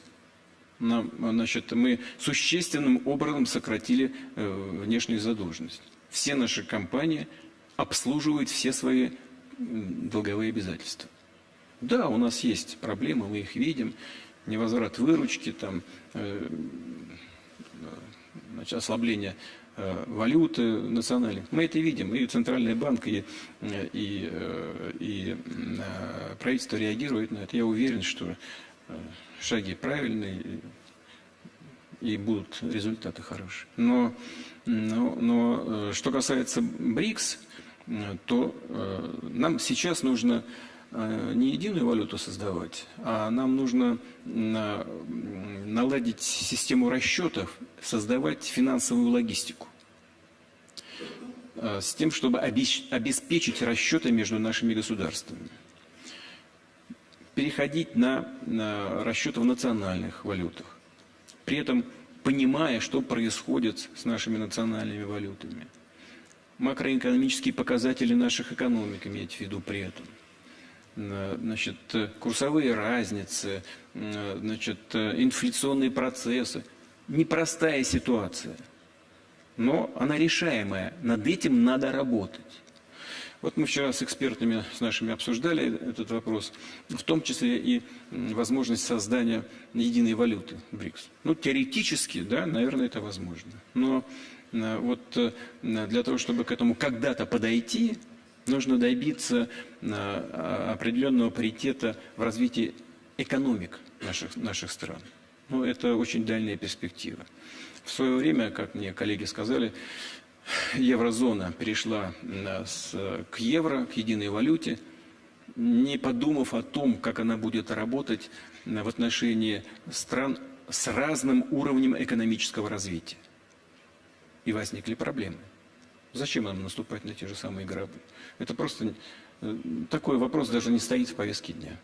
Но работать над совершенствованием всей системы финансовых и мировых финансов, и финансовых отношений в рамках БРИКС мы, конечно, должны и будем этим заниматься. Владимир Владимирович, мы 3 часа уже работаем. Не надоели мы вам еще? Ну, как я могу так сказать? Понятно. Правильный ответ. Ну, пока пора заканчивать, наверное, потихонечку. Хорошо, скоро закончим. Так, госпожа де Голь.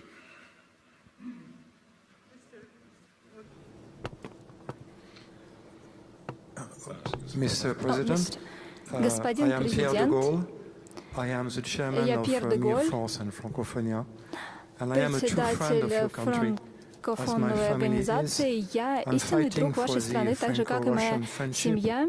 И я выступаю за дружбу между Россией и Францией. Все больше людей во Франции и в Европе разделяют те же точки зрения. Дружба и партнерство между Россией и Францией была одним из столпов политики моего деда. Я хочу восстановить это. Франция основана на основополагающих ценностях, например, семья, патриотизм, и духовная ответственность. Это то, что сейчас уходит в западном мире. Мне кажется, что эти основополагающие ценности очень важны для создания мира и для взаимопонимания между народами. Поэтому мне кажется, что конфликт на Украине — это идеологический конфликт. Это даже конфликт цивилизаций, потому что, с одной стороны, есть западный мир, который потерял свою душу, который все разменял для эго, для сиюминутного наслаждения. История показала нам, что цивилизация не может так жить. С другой стороны, есть многополярный мир под эгидой России, Китая, Индии, африканских стран, арабских стран. Эти люди, эти народы готовы бороться за свои традиционные ценности, основополагающие ценности. Для меня, господин президент, это идеологический конфликт. Именно поэтому я считаю, что он будет продолжаться и расширяться. А как вы думаете? Во-первых, я хочу сказать, что для нас большая честь принимать в России внука генерала де Голля.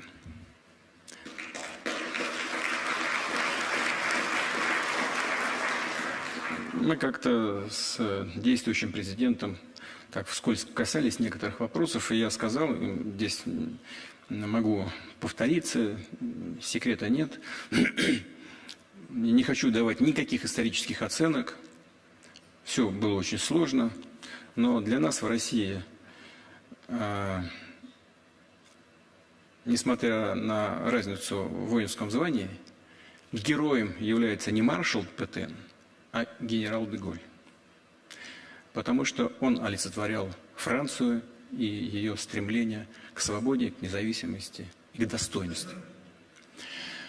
И герои, летчики эскадрильи Нормандия-Неман. Да, сегодня ситуация иная. Сегодня во главе Франции стоят совершенно другие люди. И дело не в возрасте, а во взглядах на роль, назначение Франции. Даже, может быть, на ее историю, на ее будущее.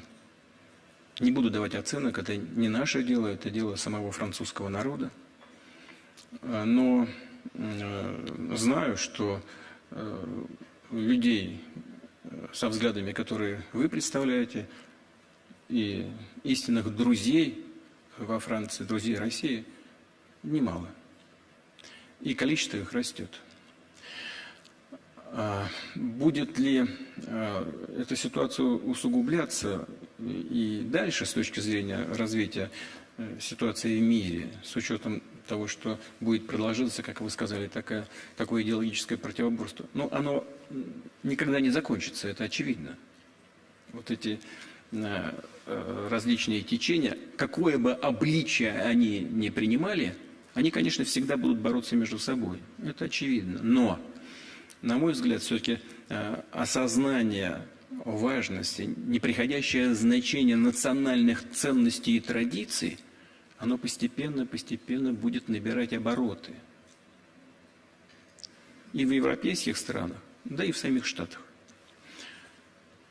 И в этом смысле, я думаю, что да, противостояние идеологическое будет продолжаться, но все-таки будущее за национально ориентированными силами в мире. И баланс между ними на мировой арене должен достигаться, как я и говорил в своем выступлении, за счет поиска компромиссов между цивилизациями. Уважаемые коллеги, давайте, время у нас действительно поджимает уже, давайте блиц, пожалуйста, очень прошу, очень короткие вопросы. Вы, пожалуйста, да, вот. Но вопросы все равно короткие. Пожалуйста, попробуйте короткие. Я попробую, спасибо. Константин Старыш, Республика Молдова, парламентская оппозиция. У меня вопрос такой. Рано или поздно все равно конфликт этот закончится, и хочется верить, начнется какая-то пересборка отношений между Россией и Западом. Я говорю очень эгоистично, потому что когда происходит такого рода конфронтации, в таких странах, как Молдова, такие страны очень лихорадит. Лихорадит и экономически, и политически. Так вот, хочется верить, что такой процесс перенастройки отношений, который определит судьбу большой Европы на десятилетия вперед, все-таки начнется. На ваш взгляд, Владимир Владимирович, какую роль могут сыграть такие страны, как Молдова, в этом процессе, и какое место они могут занять вот в этой будущей конструкции, которая возникнет в итоге этого процесса? Благодарю вас. Это зависит от народа Молдавии. Нет, я сейчас поясню. Если народ Молдавии будет голосовать за тех людей, которые хотят отдать значительную часть своего суверенитета другим странам, и плестись в хвосте этих интересов, то тогда они займут в соответствии с этим и будут занимать определенную роль. Вот, и будет не видно и не слышно. А если они пойдут по пути сохранения суверенитета, национального достоинства, сохранения своих национальных традиций, то, как я и говорил в своем выступлении, мы будем стремиться к тому, чтобы все страны, вне зависимости от их размеров, экономического состояния, имели равный голос, чтобы все относились друг к другу как к равным. Я не знаю, как это все сложится, но наша позиция заключается в этом, и именно к этому мы будем стремиться. Да, пожалуйста, вот здесь вот рука там была поднята. Нету там, да, мужчина приподнял руку, да. Кубат Рахимов, Кыргызская республика. Короткий вопрос. Мы видим успешный кейс создания газового союза России с Узбекистаном и Казахстаном. Вот в этом году уже, в октябре уже Узбекистан будет получать российский газ.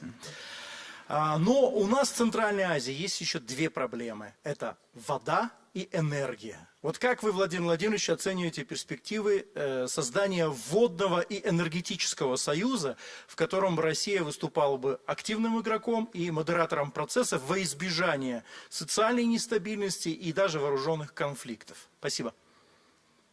Что касается энергетики, да, и поставок энергоносителей, мы никогда не поставляли газ из России в Центральную Азию.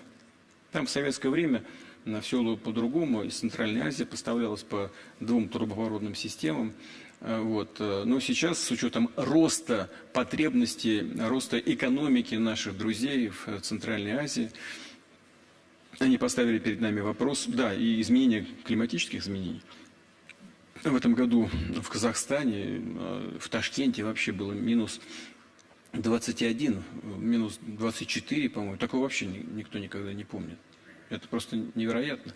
Но это было, а значит, может повториться. Поэтому нас попросили подумать о том, чтобы начать поставку российского газа в эти страны, без этих поставок сложно, мы понимаем. Вот мы совместно это проработали.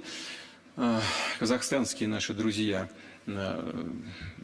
занялись и реализовали план по восстановлению своей части трубопроводной системы. То же самое сделано было на территории Узбекистана. И «Газпром» должен был это сделать на территории Российской Федерации, в том числе перенастроить некоторые технические наши возможности. Потому что, повторяю еще раз, газ подавался в советское время в одну сторону, теперь нужно его в другую подавать. Мы будем это осуществлять, вот уже так технически уже это сделано. В октябре этого года начнутся полноценные поставки, пока в небольшом объеме, но это критически важно и для экономики Казахстана, и для экономики Узбекистана. По 3 миллиарда кубических метров по году будем подавать. А потом можем и увеличивать. Да, существуют и другие проблемы. Это и энергетика в широком смысле слова, гидроэнергетика, это вода. Это все решаемые вопросы. Они непростые с экономической и финансовой точки зрения, но решаемые. Но решая все эти вопросы, мы, конечно, не должны забывать об экологии. Это все находится в поле нашего зрения, в том числе и с нашими киргизскими друзьями. Мы знаем об этом, мы работаем над этим. И вот с премьер-министром, с действующим, постоянно это обсуждаем. Надеюсь, мы увидимся с ним и на саммите СНГ в ближайшее время, и тоже будем об этом говорить. Так что все находится в повестке дня, мы понимаем, что это важно для наших стран. Кстати говоря, что касается поставок нашего газа в Молдову, вот я как-то обратил внимание, что кто-то из официальных лиц Молдовы заявил о том, что больше Молдова не покупает российский газ. Честно говоря, я немножко удивился, потому что условия, на которых мы поставляем газ в Молдову, это молдавские условия. Именно молдаване просили нас о такой формуле поставок и ценообразования. Это было именно молдавское предложение. И мы пошли навстречу, несмотря на все противоречия в сфере политики. Мы выбрали предложение молдавской стороны. Но надо решать, конечно, вопросы, связанные с долговыми обязательствами. Здесь это очевидная вещь.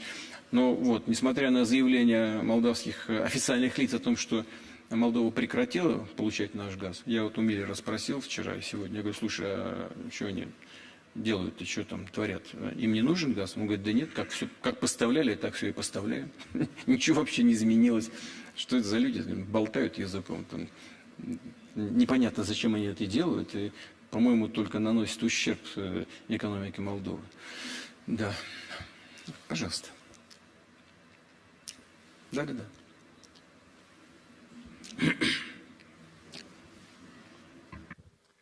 Владимир Леонидович, Петр Столыпин, обращаясь к смутьянам, произнес свою знаменитую фразу: «Нам нужна великая Россия, вам нужны великие потрясения». Тогда великие потрясения не миновали Россию. Последний раз эти потрясения пришли к нам в 1991 году. Сегодня Россия движется от великих потрясений к величию. Что для вас является величием России? Спасибо. Мы все знаем вас как писателя, патриота России, и такого фундаменталиста, я бы сказал, российской государственности. Что касается величия России, вы знаете, величие России на сегодняшний день заключается в укреплении ее суверенитета. А суверенитет основан на самодостаточности. В технологиях, в финансах, в экономике в целом, в сфере обороны и безопасности. И вот что я хотел бы в этой связи сказать. Те люди, которые начали зачем-то бороться с Россией сегодняшней после 1991 года, я отчасти сказал об этом в своем выступлении, я вообще не понимаю, зачем они это сделали. Только из-за самоуверенности, из-за глупости. По-другому никак не могу сказать. Я все время задаю себе вопрос, зачем? Ведь мы же руки развели, мы хотим, мы вот здесь. Нет. Начали пытаться добивать. Зачем? Тем не менее, они начали это делать. Это привело нас к единственному выбору – укреплять свой суверенитет в сфере экономики, финансов, технологий, безопасности. Так вот, те люди, которые начали это делать и довели до сегодняшней стадии такого противостояния, уже горячего, начали на нас санкции накладывать, они добились обратного ожидаемому результату. У нас происходит совершенно очевидное изменение структуры российской экономики. Вот я уже сказал, значит, ВВП, в структуре ВВП мы прибавили от нефтегаза 3%, а от перерабатывающих отраслей, включая, конечно, оборонку, но не только.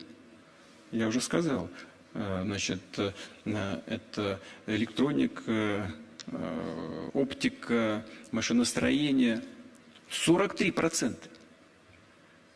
Они ушли с нашего рынка и, видимо, думали, что все рухнет. А нет. Все только укрепляется. Да, подросла немножко инфляция. Да, рубль у нас сам колеблется. Мы видим эти проблемы. Но структура экономики меняется. Она становится на собственной базе более высокотехнологичной. И нам нужно сохранить этот тренд. И мы обязательно это сделаем. А на основе этого мы и дальше продолжим укреплять нашу обороноспособность. Мы видим эти вопросы, которые возникают, извините, прямо скажу, в ходе боевых действий. Мы видим, чего нам еще не хватает. Но мы наращиваем это производство. Причем по некоторым направлениям прямо в разы. Не в какие-то проценты, а в разы. И если мы сохраним вот все эти тенденции, а мы, безусловно, сделаем это, и мы будем опираться при этом на поддержку и доверие нашего народа, которое в том числе выражается в том, что у нас просто широкий поток добровольцев идет в вооруженные силы. У нас на сегодняшний день уже 335 тысяч людей, которые добровольно пришли и заключили контракты с Министерством обороны. И еще примерно 5 тысяч, чуть больше даже, так называемых добровольцев, хотя они все добровольцы, но добровольно приходят. Но просто это другая категория, контракты подписывают на более короткий срок. В целом это уже где-то около 350 тысяч.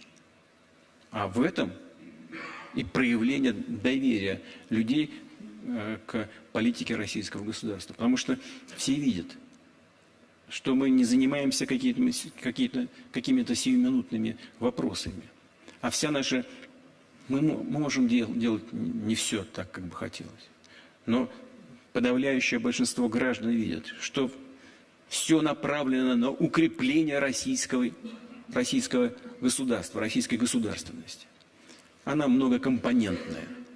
Но тренд, очевидно, совершенно очевидно, тренд очень позитивный, правильный. Наша задача эти тенденции удержать.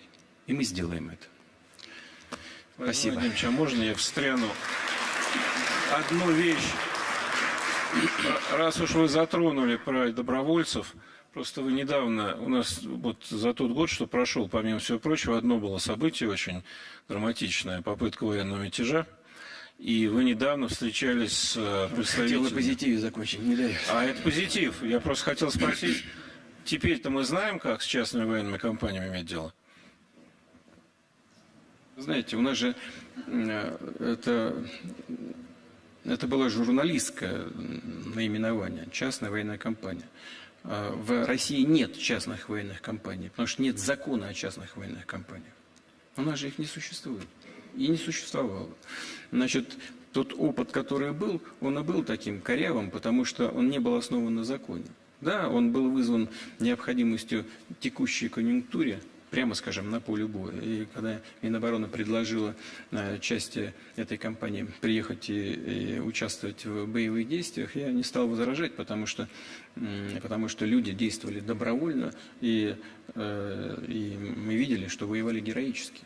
Но интересы даже рядовых членов этой компании и руководства этой компании, они не всегда совпадают. Не все же получали доходы 300, там, по-моему, до 840 миллиардов рублей от поставок продовольствия в вооруженные силы. Были и другие проблемы, связанные с чисто экономической составляющей. Но я сейчас не хочу в это вдаваться. У нас нет пока единого мнения в России по поводу того, нужны нам такие формирования или нет. Но на сегодняшний день могу точно сказать, что несколько тысяч бойцов этой компании, они уже подписали контракты с вооруженными силами. Хотят, а если хотят, значит будут принимать участие в боевых действиях. Это первое. Второе. Они делают это на основе подписанных индивидуальных контрактов, чего раньше не было. И это было большой ошибкой, потому что это же не гарантировало людям социальной защиты. Но если нет контракта, значит нет социальных обязательств со стороны государства. Но вот чего скрывать-то, это же всем уже хорошо известно. Деньги платили наличными. Как это наличными? Честно говоря, это и моя вина. Как бы, я не мог себе представить, как это может быть. А если наличными, значит, кому дали, кому не дали, кто там определяет, кто чего заслужил? Это же вопрос. Поэтому, если и делать это, то делать это надо на основе закона. Ну, вот это процесс непростой, непростой, сложный. Мы обсуждаем, думаем над этим. Но с точки зрения во многих странах такие компании существуют, активно работают. И прежде всего они работают за границей, конечно. Мы все об этом хорошо знаем. Нужны они нам или не нужны, это мы подумаем над этим. Ну вот сейчас мы видим, что происходит на линии соприкосновения. Там российские войска уверенно себя чувствуют по многим направлениям. Двигаются вчера вот по всей линии соприкосновения на 12 участках. Мы просто не обращаем на это вот такого фундаментального внимания, но это имеет значение. На 12 направлениях продвинулись. Где-то на 300, 400, 500, на двух участках 1500, 1600 метров на глубину. Но это называется просто улучшение своего положения на поле боя. Это вот такие тактические вещи, но они все-таки имеют значение. Поэтому нужны ли нам здесь частные военные компании? Ну, нам нужны люди, которые хотят воевать и отстаивать интересы Родины, воевать за Родину. Такие есть, в том числе из той кампании, которую вы упомянули. Ну и чтобы совсем уже, я знаю, наверняка висит в воздухе вопрос, а что случилось с руководством компании и так далее. Но мы знаем о авиакатастрофе. Вот мне руководитель Следственного комитета докладывал буквально вот на днях, в телах погибших при авиакатастрофе обнаружены фрагменты ручных гранат. Внешнего воздействия на самолет не было. Это уже установленный факт. Результат экспертизы, проведенный Следственным комитетом Российской Федерации. Но следствие не завершено. Да, к сожалению, наличие алкоголя или наркотических средств в крови погибших экспертиза не проводилась. Хотя мы знаем, что после известных событий в компании в Петербурге ФСБ обнаружило не только 10 миллиардов наличными, но и 5 килограмм кокаина. Но повторяю еще раз, на мой взгляд, надо было бы провести такую экспертизу, но она не была проведена. Ну, вот то, что есть, я вам сказал. И я хочу сразу сказать, я задал вопрос представителю Следственного комитета, можно ли об этом сказать публично. Он говорит, да, можно, это установленный факт. Так что таким образом. Ну, давайте тогда еще какие-то. Чтобы не завершать на этом. Да. Вот Маргарита Симонян может. Да, Маргарита, пожалуйста.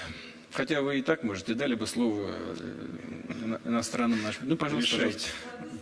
Ну, хорошо.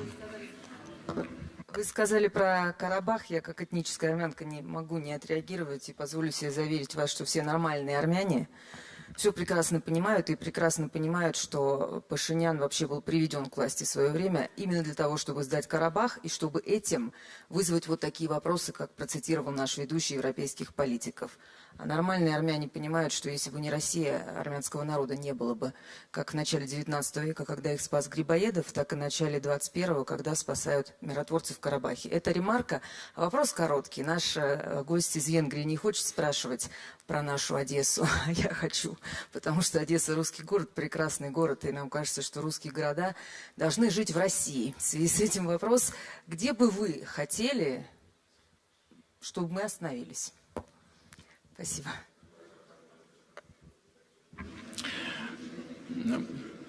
Первая часть вашего выступления.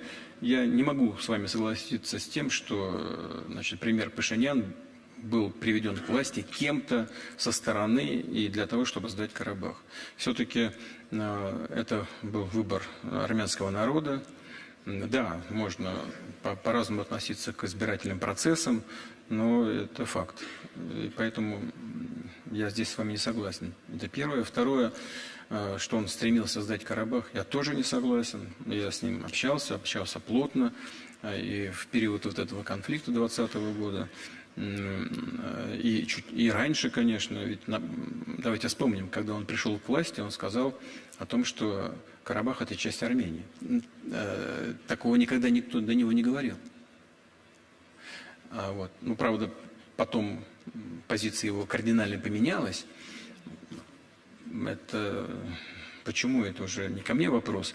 А дальше в ходе конфликта 2020 года, я же с ним общался, и, на мой взгляд, он искренне стремился к тому, чтобы ситуацию удержать, сохранить. Я сейчас не говорю, правильные были решения, ошибочные, не мое дело об этом судить. Но говорить о том, что он целенаправленно сдавал Карабах, считаю несправедливым. Теперь по поводу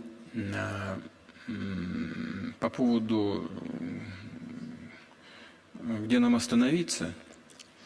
Вы знаете, дело не в территориях, дело в гарантиях безопасности народов России и российского государства.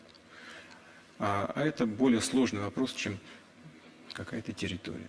В безопасности людей, которые считают Россию своей родиной, а мы их считаем своими людьми. Но это такой сложный вопрос, требующий разговоры вот с вашим мужем я боюсь разговаривать. Он такой, значит, если не экстремист, то человек крайних убеждений. Но с вами мы подискутируем потом. Да, давайте, пожалуйста, вот сюда.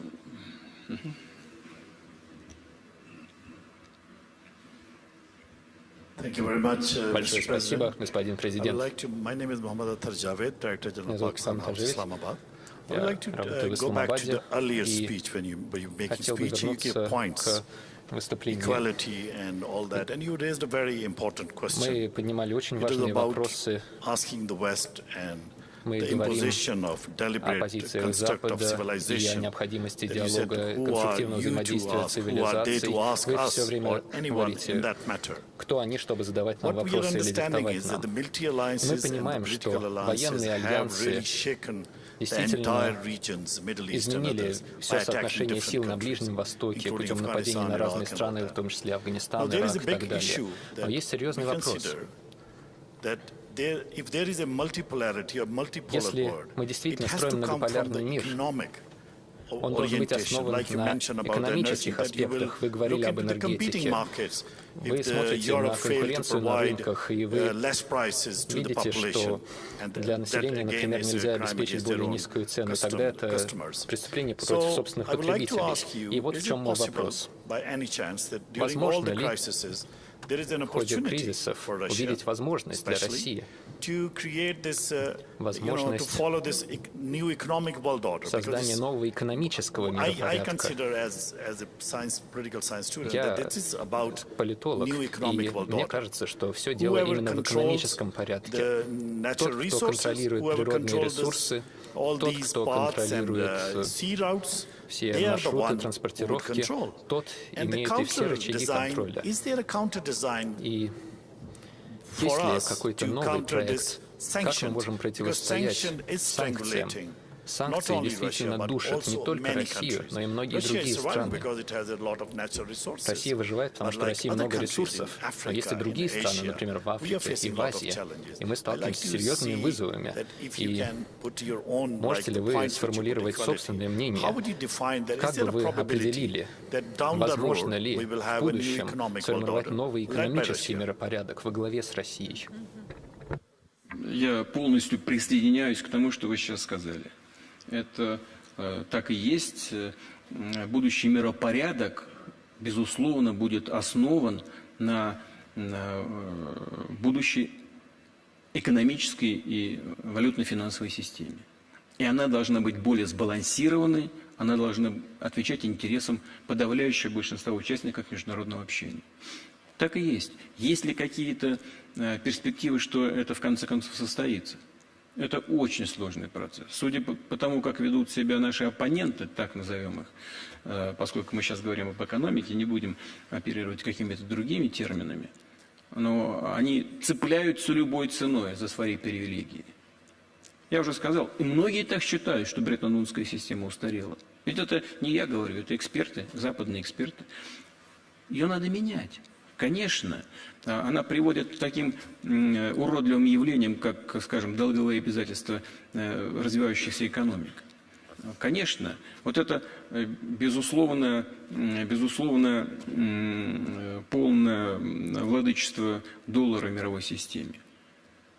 Это происходит уже. Вопрос времени. Но своими, скажем, мягко говоря, непрофессиональными действиями, своим упрямством и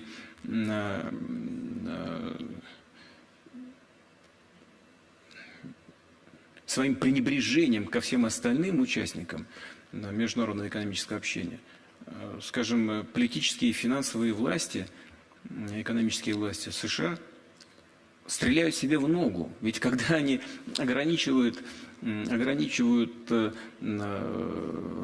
расчеты в долларах, ну а что же нам делать? Мы вынуждены тогда, просто вынуждены рассчитываться в национальных валютах.